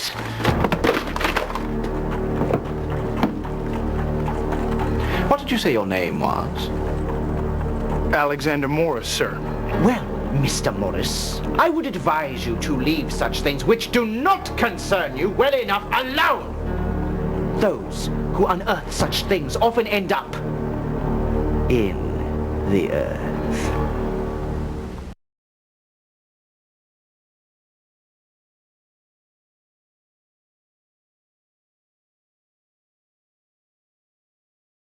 Unbelievable. Alfred Horner actually threatened my life today. I want to find out what his secret is, but I mustn't take his words lightly.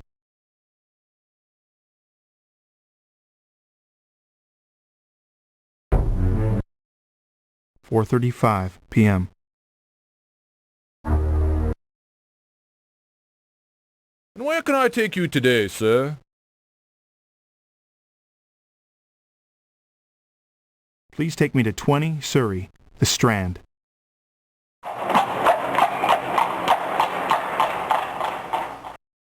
Here we are, sir. Safe and sound. Thank you, driver. Good day, sir.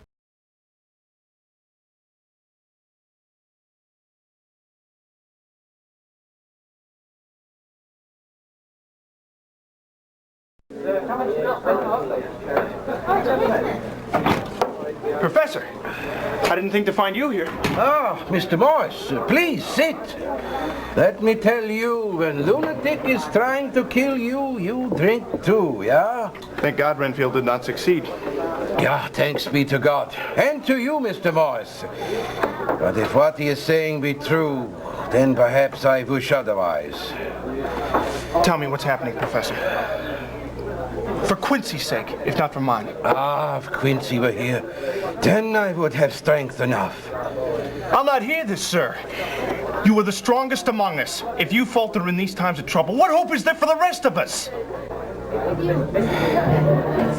You are right. I must not give in. I tell you what is disturbing me so. In all my thoughts, my nightmares, never did I conceive of this. He has risen, Mr. Morris. Dracula. How can this be? As yet I do not know. We meet at Jonathan Harker's house tonight. We must be putting this fiend back into his grave forever. Wait a moment, Professor. I found this at a local bookstore.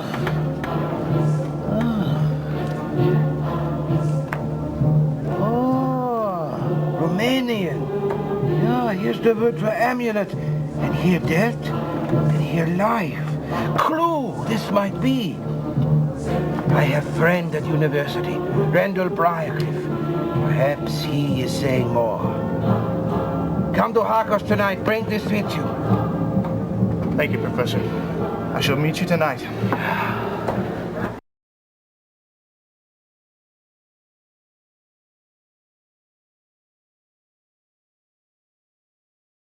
I met Van Helsing at the pub. He told me Dracula is alive. Could it be? There's a meeting tonight at the Harkers I must not miss. He also recommended I give the manuscript to a professor at the university. It could be a clue to Dracula.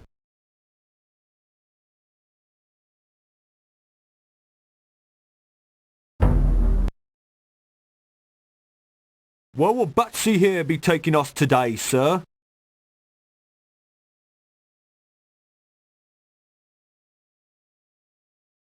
I'd like to go to 71 Queen's Gate, Kensington.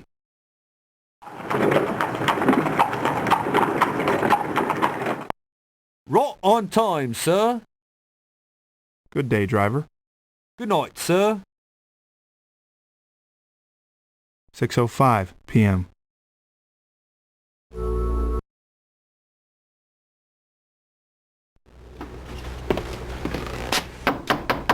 The stairs are down the hall. Go straight and you can't miss them. I'm sorry, I'm not looking for the way out. I'd hoped you could help me with this Romanian manuscript I found. What? Why didn't you say so? Here, have a seat. Authentic? I do believe it is, yes. Yes. It appears to be a medieval book of magic. See, it's just filled with so-called spells. Here's one that's tied to an amulet of power. It also speaks about bringing the dead back to life. Oh my, let me just jot down a few notes, and I promise I will tell you more tomorrow.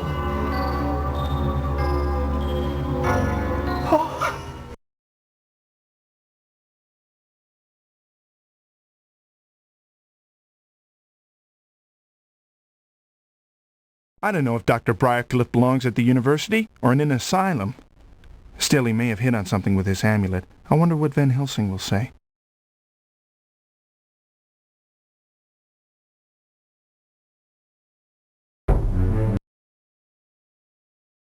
Where will we be going tonight, sir?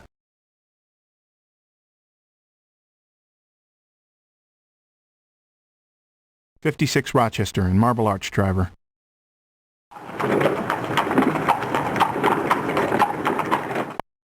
Right on time, sir. A good day to you, driver. Good night, sir.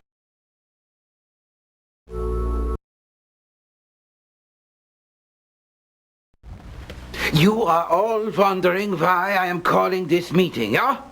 Well, you all come here for the same reason 10 years ago. Count Dracula, the Prince of Darkness. Once again, he has risen from beyond the grave. Impossible. It can't be. Brandy, quickly. Yeah, I am feeling like Mina when I am discovering the truth. Now, I am ready for what we must do. But you helped us kill him. You assured us we had nothing to fear. Once we had no fear. Now, I am telling you what I find. Miss Juliet Adams has the Nosferatu bite on her young neck. That doesn't mean it's Dracula. You yourself said he isn't the only vampire. There be more, my impetuous friend. I am seeing our old nemesis Renfield. I know he has once again fallen under Dracula's power. I believe it as strongly as in anything I ever believe. But how could he come back? What could he possibly want with Juliet? That I am afraid I do not know. Actually, I believe I may have come across something. At the Goldacre and Horner bookstore, I chanced upon an odd Romanian manuscript. Dr. Briarcliff at the university said it mentioned a spell to bring back the dead and an amulet of power. It could well be that this is somehow tied to Dracula. After all, Juliet is Devlin Goldacre's fiancée. Yeah, all these things, they may well be connected. I must be thinking on this. To work we get. Jonathan, from your office we work. Mina, we spare you the invasion of your home. Alexander, you see to Miss Aniston. Help her to be watching Juliet. Let me know when our Dr. Briarcliff is telling you more. I'll check with some other solicitors and see if we can pinpoint the demon's havens. I'm going to check on Regina. I'll not lose another to that fiend. Yeah, that'd be a good idea, my friend.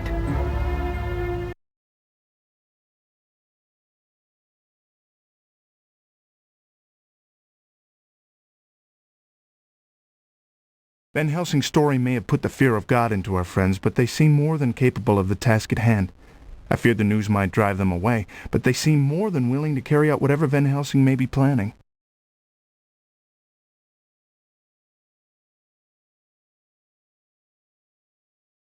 Well, gentlemen, we meet again on the morrow. Yes, that will be fine. Doctor, just how powerful is this Count? Ah, he can do many things. The powers of storm and beast are just a few.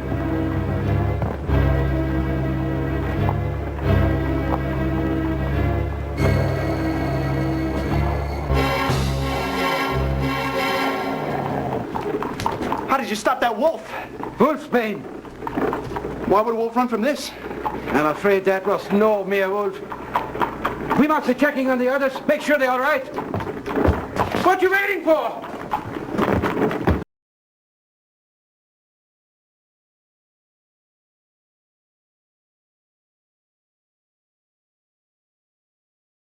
Good evening, sir.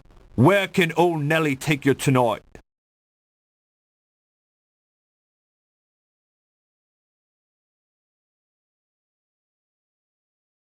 I'd like to go to 10 Campden Hill, Notting Hill, please.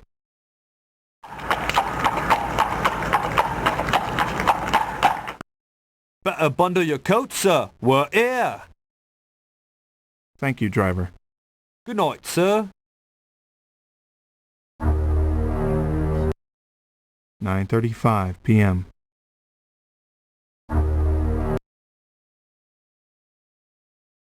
Once more I owe Dr. Van Helsing my life, for there can be no doubt that Dracula wants me dead. But why would the Count risk attacking me with a professor present?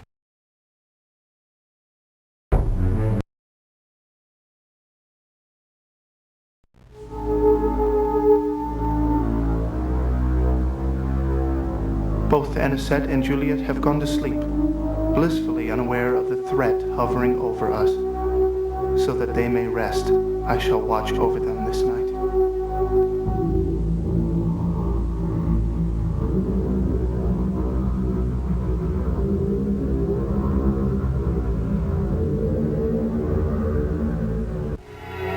Oh, what's wrong, Alexander? What are you doing here? Don't be frightened, Alexander. After all, Alexander, it's only a game.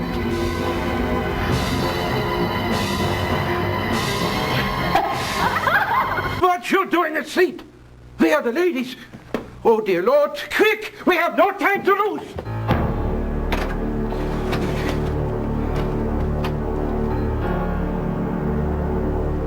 We are too late for Miss Adams. But we may yet save Anisette. Anisette? Wait, what happened? How did he get in? You leave now. You no good to us like this. Harker's office tomorrow morning. We give her fresh blood. But you leave.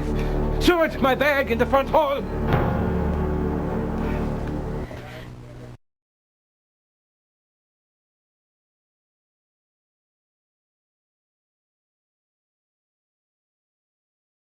I can't believe I let this happen.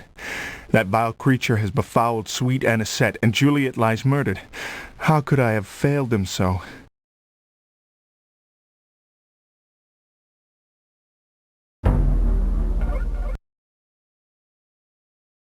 And where will we be off to on this fine day?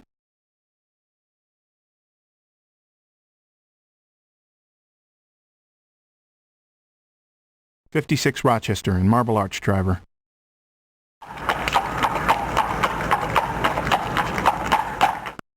Right on time, sir. A good day to you, driver. Good day, sir.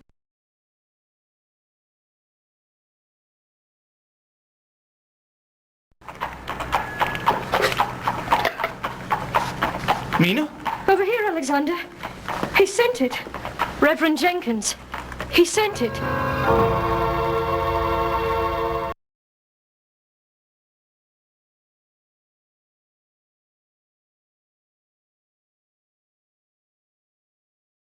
Mina had Reverend Jenkins consecrate a cross for me. It makes me feel safer somehow.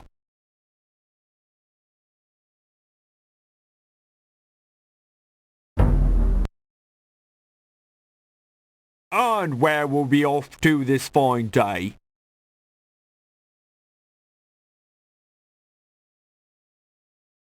Please take me to 98 Rutherford, Westminster.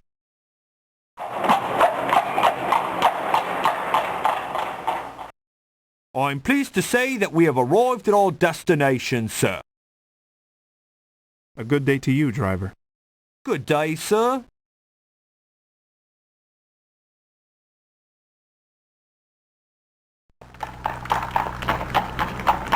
Morning, Gov. Looking forward to celebrating the new year? Out with the old, in with the new? I certainly hope to be celebrating. Why, Gov, there's plenty to be happy for.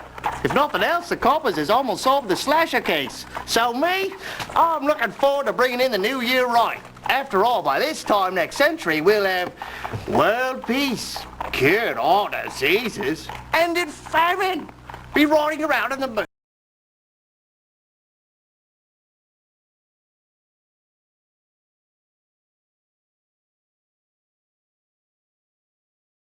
I kept a number of curious articles that I read in the paper. Police closer to solving slasher case. Scotland Yard announced that they are close to capturing the murderer who is responsible for putting London into the largest state of panic since the Ripper. Investigators report that they have come upon an important clue which will bring the fiend to justice.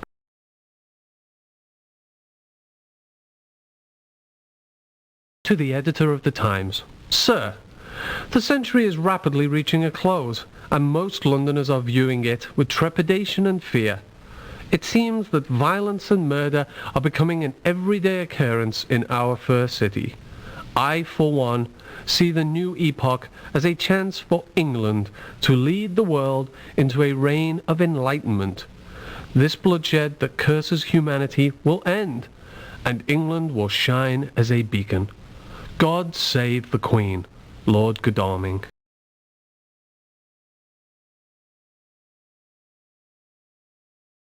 Police crack down on drunk carriage drivers. Police will now arrest and lock up anyone who drives carriages under the influence of alcohol. Parliament has given Scotland Yard the permission to stop and examine drivers the police view as troublesome.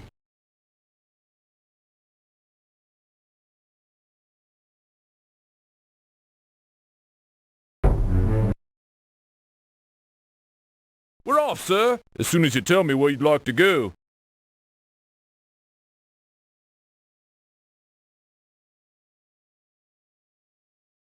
Please take me to 45 Fenchurch, St. Paul's.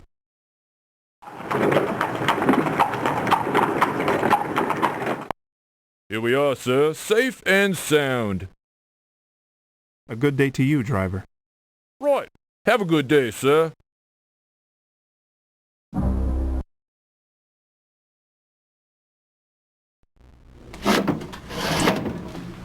Good morning, Alexander. Where's Arthur? I would have expected him here leading the charge. He sent a message saying he had to attend his coachman's funeral this morning, but hoped to meet us after Juliet's funeral at noon.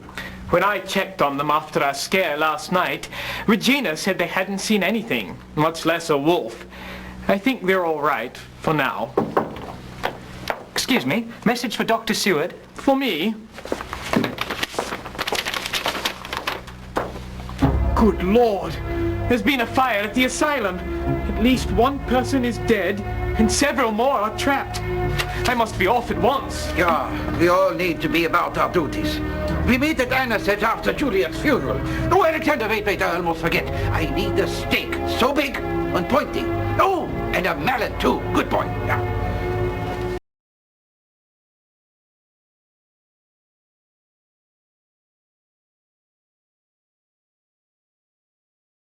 Seward seemed ill after getting his message and must deal with a fire at the asylum. Things are happening so quickly now, and I fear that after the funeral, everything will be out of control.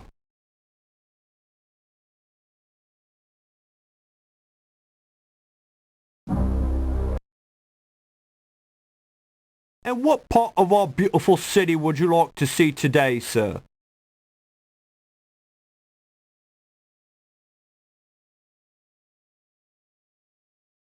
Please take me to 45 Holland, Notting Hill.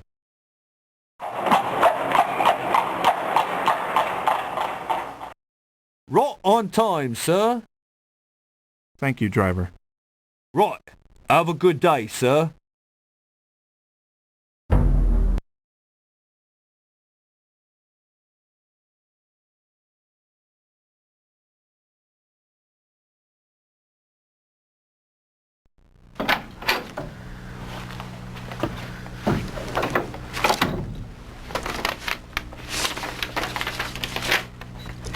I have just finished interpreting your manuscript and found it absolutely fascinating. The most fantastic part refers to this ancient amulet of power. Not only would it be part of a ceremony to raise the dead, but it would allegedly allow its wearer to appear as anything or anyone he desired. This amulet would not operate on its own, however, requiring a user already powerful with magic. I have reason to believe the trinket this legend is based on may really have existed. Please see me at your earliest convenience. Respectfully, Dr. Randall Briarcliff.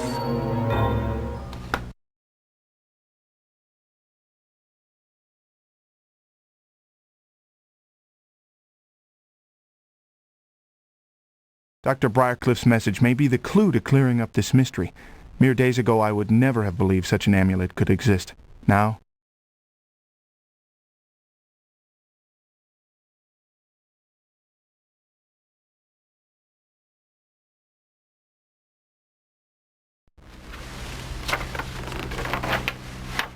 Dear Alexander, this is a dictaphone recording of my last conversation with Renfield, made the night before he died.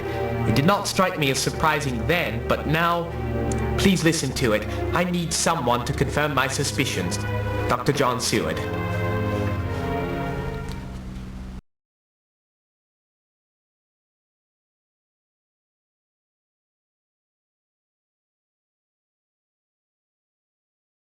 Dr. Seward sent me a dictaphone tube he wants me to listen to.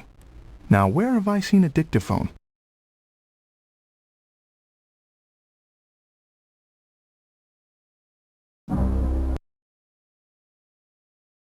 We're off, sir, as soon as you'd tell me where you'd like to go.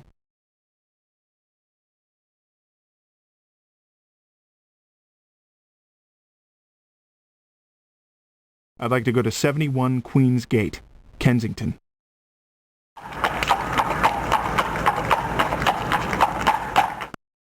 Here we are, sir. Safe and sound. Thank you, driver. Right. Have a good day, sir.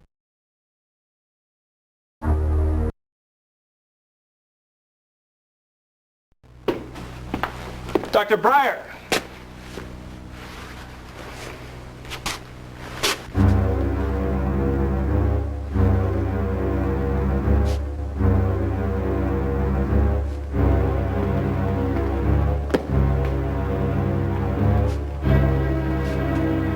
For Alexander.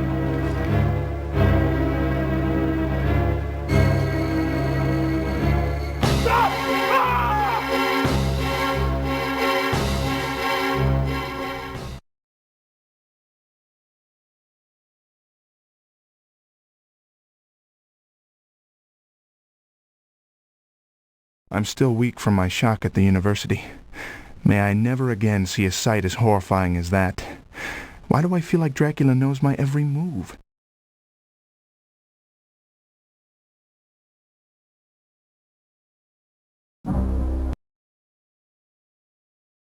And what part of our beautiful city would you like to see today, sir? I'd like to go to 52 Bishop's Bridge, Paddington.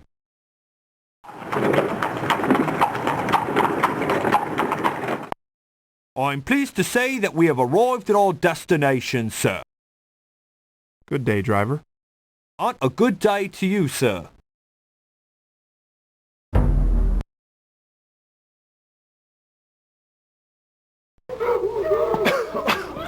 Good God, what a mess. If you're waiting for Dr. Seward, it'll be a while. He's gonna be busy for some time.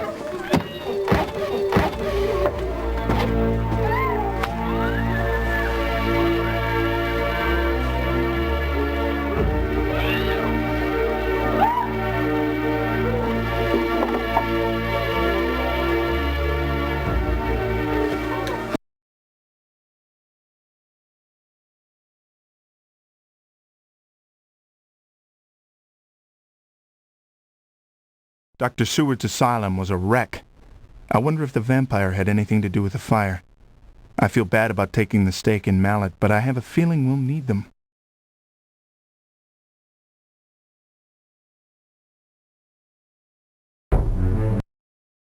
$12 p.m.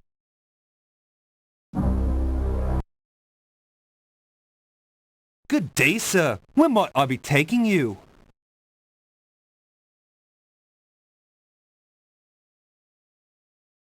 I'd like to go to 33 Coventry, Paddington.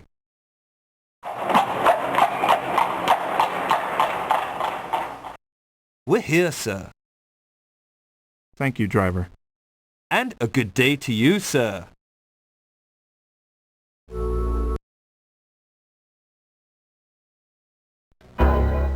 Ashes to ashes and dust to dust.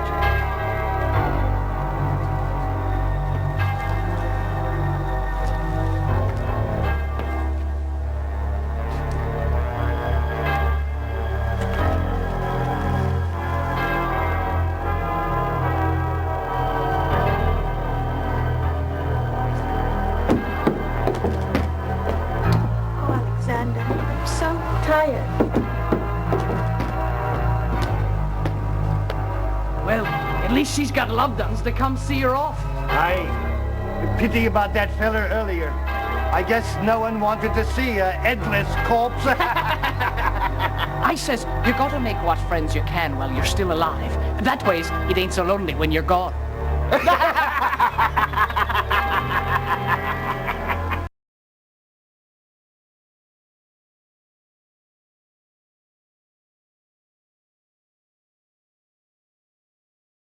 Another funeral, this time for dear Juliet.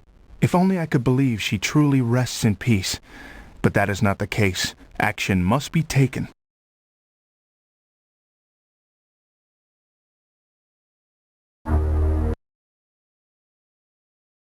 And where will we off to this fine day?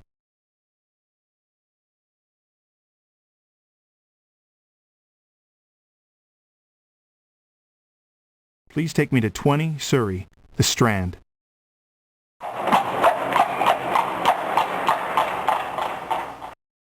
I'm pleased to say that we have arrived at our destination, sir.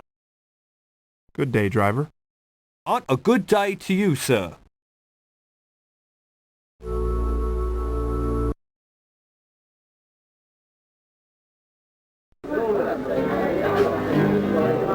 Why, Mr. Morris, I got a message for you, Ducky. It's from a Mr. Olmwood.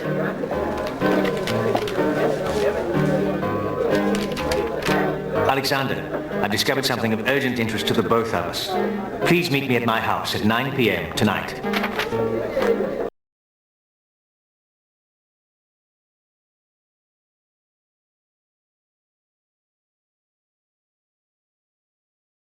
I received a note from Arthur asking me to meet him at his house at 9 p.m. I wonder what he could want.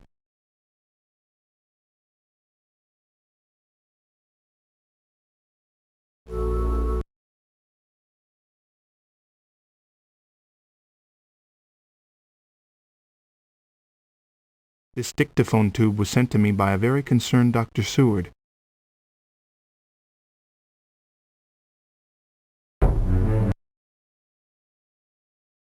And what part of our beautiful city would you like to see today, sir?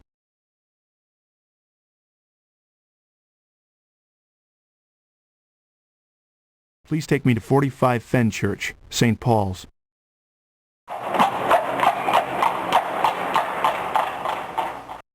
Here we are, sir. A good day to you, driver. Right, have a good day, sir.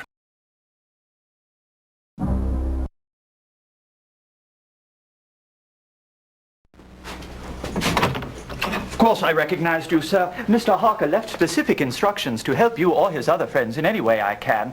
The dictaphone is on his desk. Is there any other way I can help? No, you've been most kind. Very well. Call me if you need anything.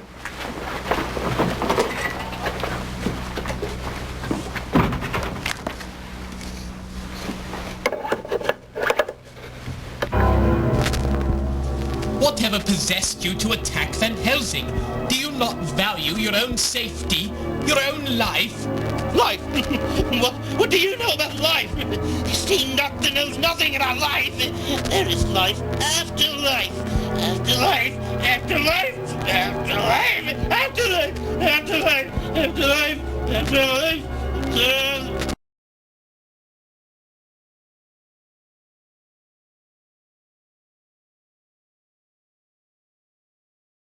Renfield always had an unsettling effect on me, but for some reason this interview was very disturbing.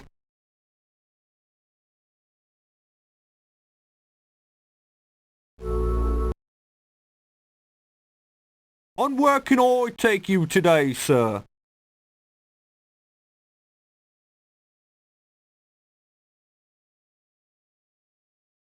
Please take me to 21 Scarsdale Villa, Kensington.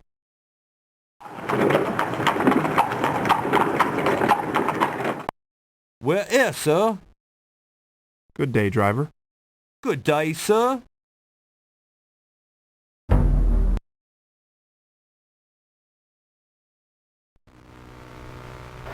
Oh, my poor Juliet. But she's still alive, Horner. She's still alive. He doesn't care about that, Devlin. He doesn't care about anything but himself and his own bloody desires. He has his own plans. We should never have freed him. Now we're trapped. Trapped by our own hands. Trapped. We're trapped? No, we're not trapped.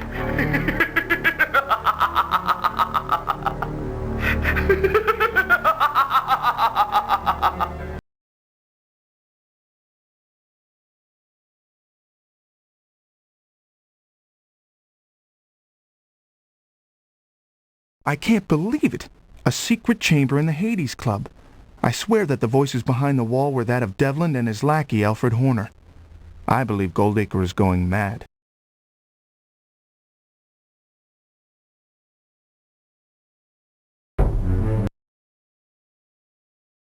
We're off, sir, as soon as you tell me where you'd like to go.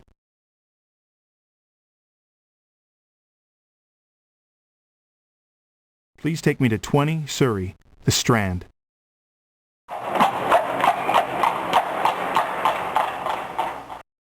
I'm pleased to say that we have finally arrived at our destination, sir.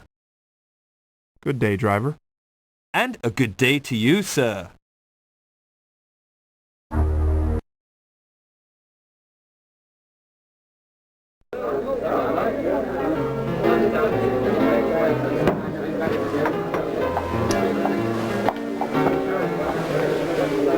What you got there, Ducky? Nothing, Rebecca. I just saw the most curious drawings. Oh, well, that is odd. Oh, that must have been left by your friend, Mr. Goldacre.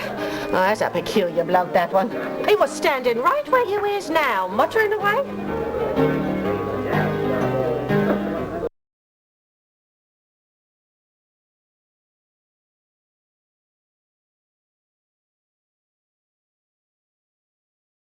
Devlin Goldacre continues to amaze me. Why would he leave a napkin covered with drawings of crosses at the Saucy Jack? What could he be up to?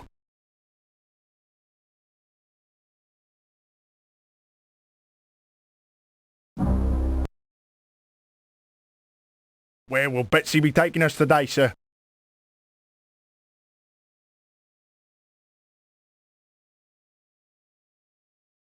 I'd like to go to 10 Campden Hill, Notting Hill, please.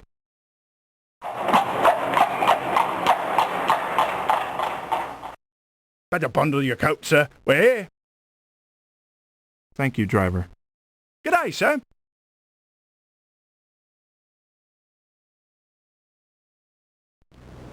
That's disgusting. We must be doing it and doing it tonight.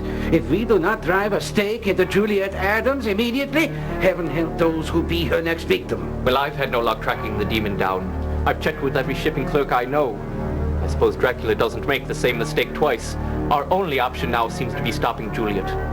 All the death we have already seen. Even Renfield is dead, having been consumed in the fire at my asylum. I don't know if I'm capable of joining him tonight.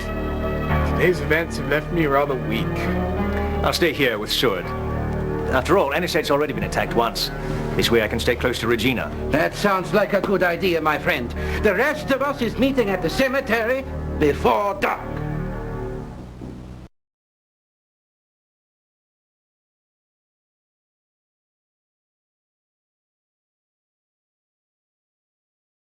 I did not look forward to the plan Van Helsing has proposed, but I know that it is the only way. I hope we are prepared to carry it out.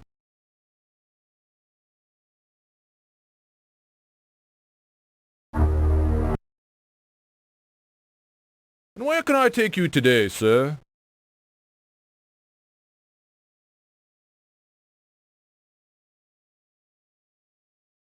"56 Rochester in Marble Arch, driver."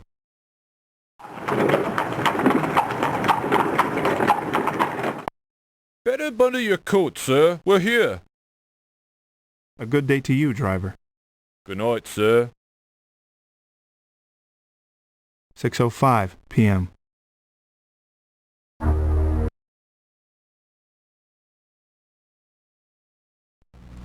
Are you all right, Mrs. Harker? Call me Mina, please. I'm fine, really. Well, you seem worried about something, Miss Mina. Miss Mina is what Quincey used to call me. Can I confide in you, Mr. Morris? Certainly. I am very disturbed. I see glimpses of the Count in my mind. How? How is this possible? I carry a bond with him from years ago. At times I see him as though through a fog. What do you see now? It may help us find him. He appears different than before, but familiar. He seems close to us. Very close.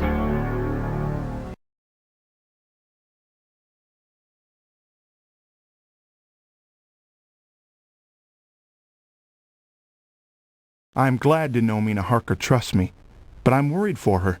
She still has a psychic rapport with Dracula, but she sees only hazy images of him and cannot yet identify the fiend.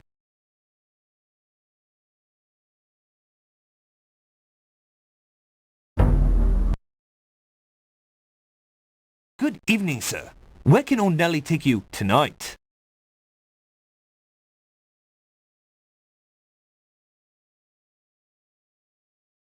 I'd like to go to 33 Coventry, Paddington.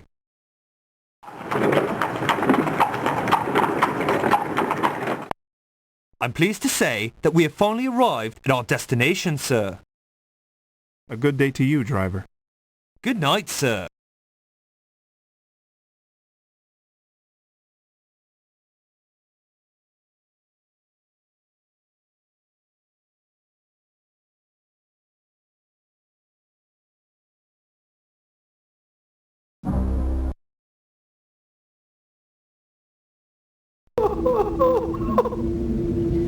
Before the dark becomes the day, night's journey must progress into a dark and silent place with dreams miraculous. I'm here, my love. Don't cry. Shh. Let me kiss you.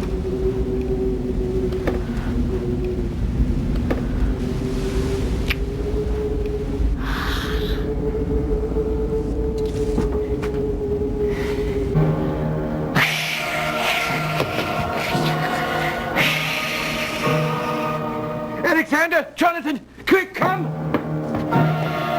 What about Devlin? Leave him. His mind is no more.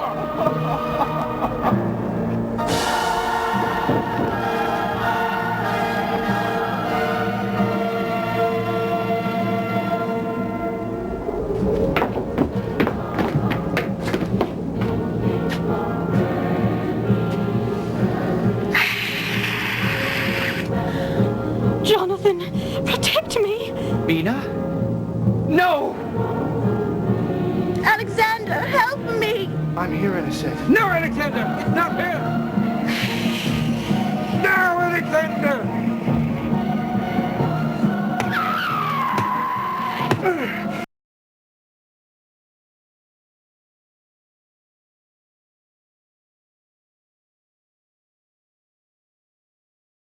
On top of everything else today, now I have helped kill Juliet Adams.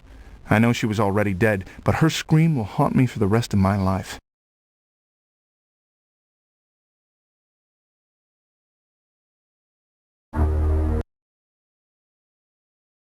Good evening, sir. Where can old Nettie take you tonight?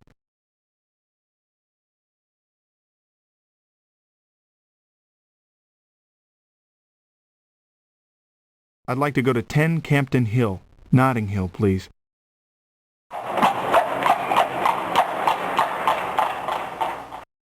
Here we are, sir. Safe and sound.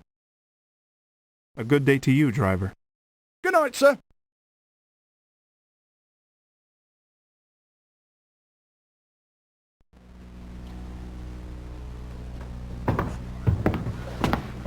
You fools! You fools! How you do this? You sleep and the monster will come!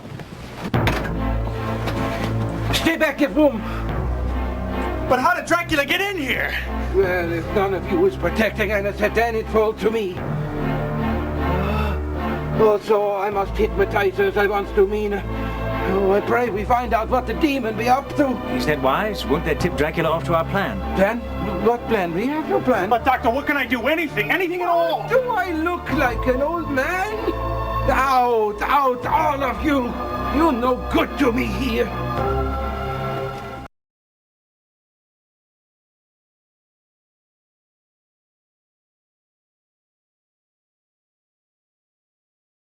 How could I have let this happen again? I should have stayed with Anisette and fought that beast with my own hands. I fear for Van Helsing's safety.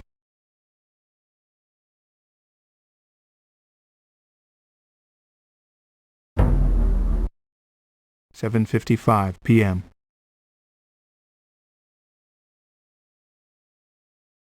"9:10 p.m.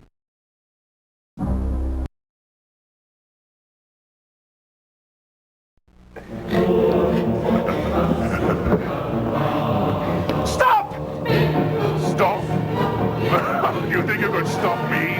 I will come back from the grave again and again. I will kill you and all your friends and feast upon your blood.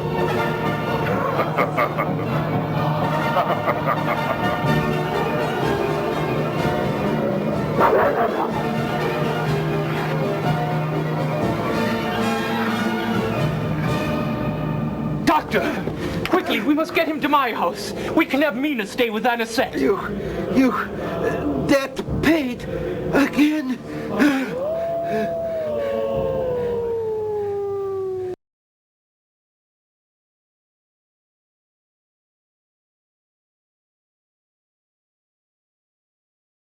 Dracula, the demon himself. I felt his raw evil as soon as I saw him. I swear that I will do everything in my power to stop him before he can kill again.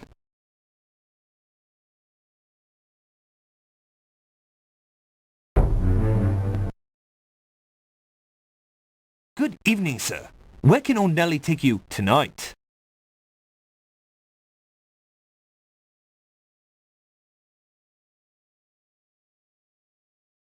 "56 Rochester in Marble Arch, driver."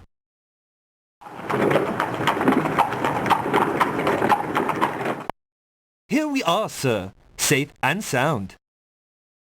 A good day to you, driver. Good evening to you, sir.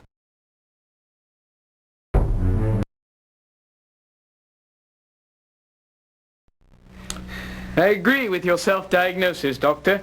You appear to have suffered a stoppage of the heart. Oh, is there anything I can do to help? Mina, what are you doing Anisette, here? where is Anisette? Mr. Goldacre told me Van Helsing wanted to talk with me right away. He said he would watch Anisette. Van Helsing is sent for no one. Rest, Doctor. Don't try and talk. Holmwood! Holmwood is... off. John, what's wrong? Anisette!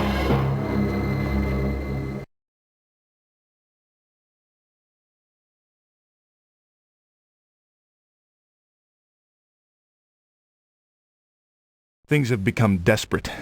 I must stop Dracula immediately. I fear that the lives of Anisette and all my friends hang in the balance from this moment forward.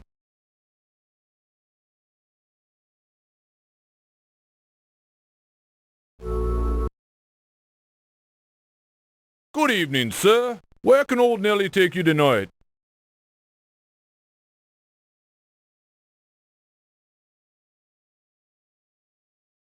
I'd like to go to 10 Campden Hill, Notting Hill, please.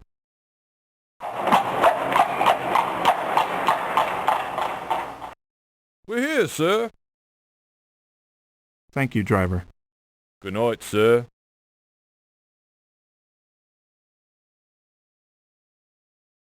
Anisette!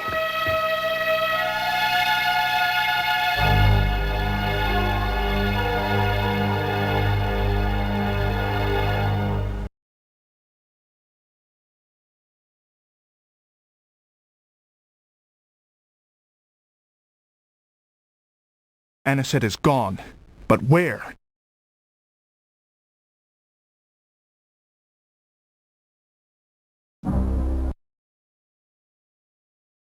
Good evening, sir. Where can old Nellie take you tonight? I'd like to go to 19 St. Augustine's, Westminster.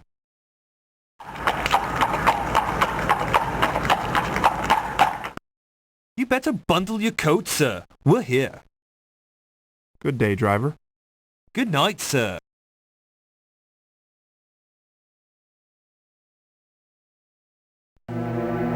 Regina, where's Arthur? Regina! Regina? Ah!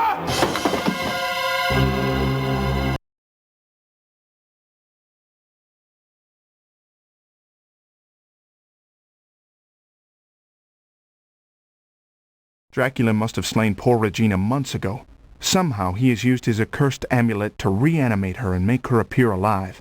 I was a fool not to see the link between Devlin, Arthur, and the Hades Club earlier.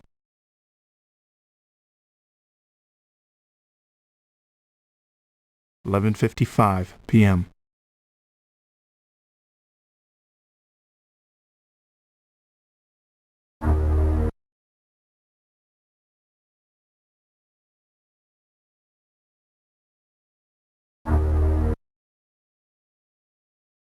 Good evening, sir. Where can old Nellie take you tonight?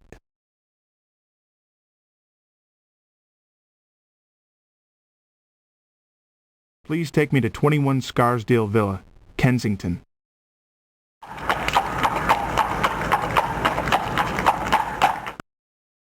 on time, sir. A good day to you, driver. Right. Have a good day, sir.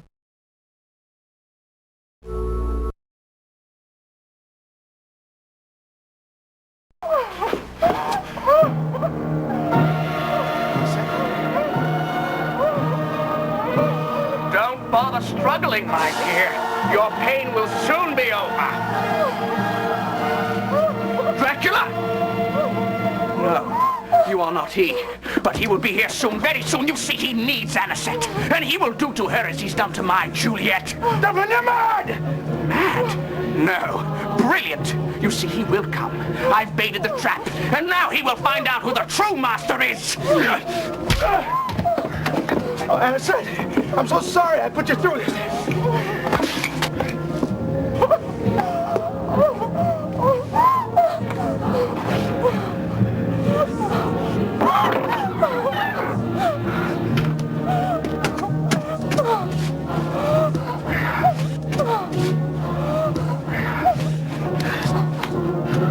Hold on. I get you out of here.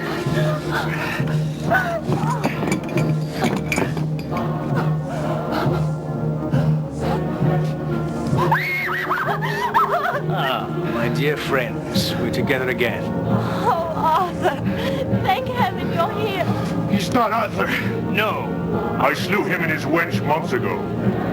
Now no one can hear your screams, Alexander, as I flay the very flesh from your body. And you, my dear Anisette, with you by my side, I will be ready to reign again, ruling the night for all eternity. Stop, demon! Go no further! You old fool. I am Lord of the Nosferatu. I have ruled the dark for centuries untold. You really believe this beer trinket can stand between me and my bride?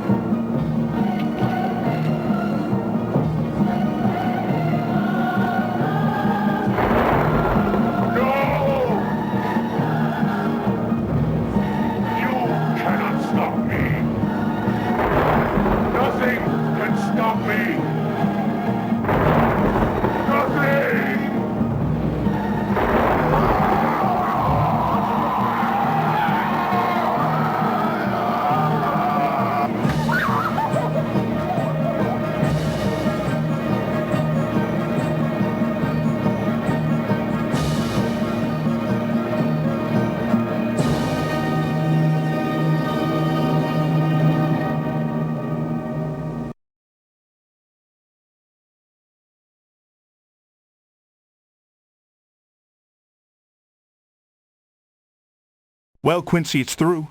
I feared your great sacrifice might have been for naught, but we won. Now Anisette and I look forward to the coming dawn and a bright new year.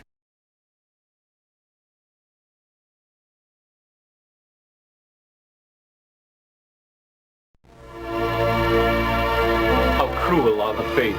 Arthur and Regina never had a chance. Dracula gave them no warning he had returned. Thank heaven it's over. Yeah, it is over, my friends.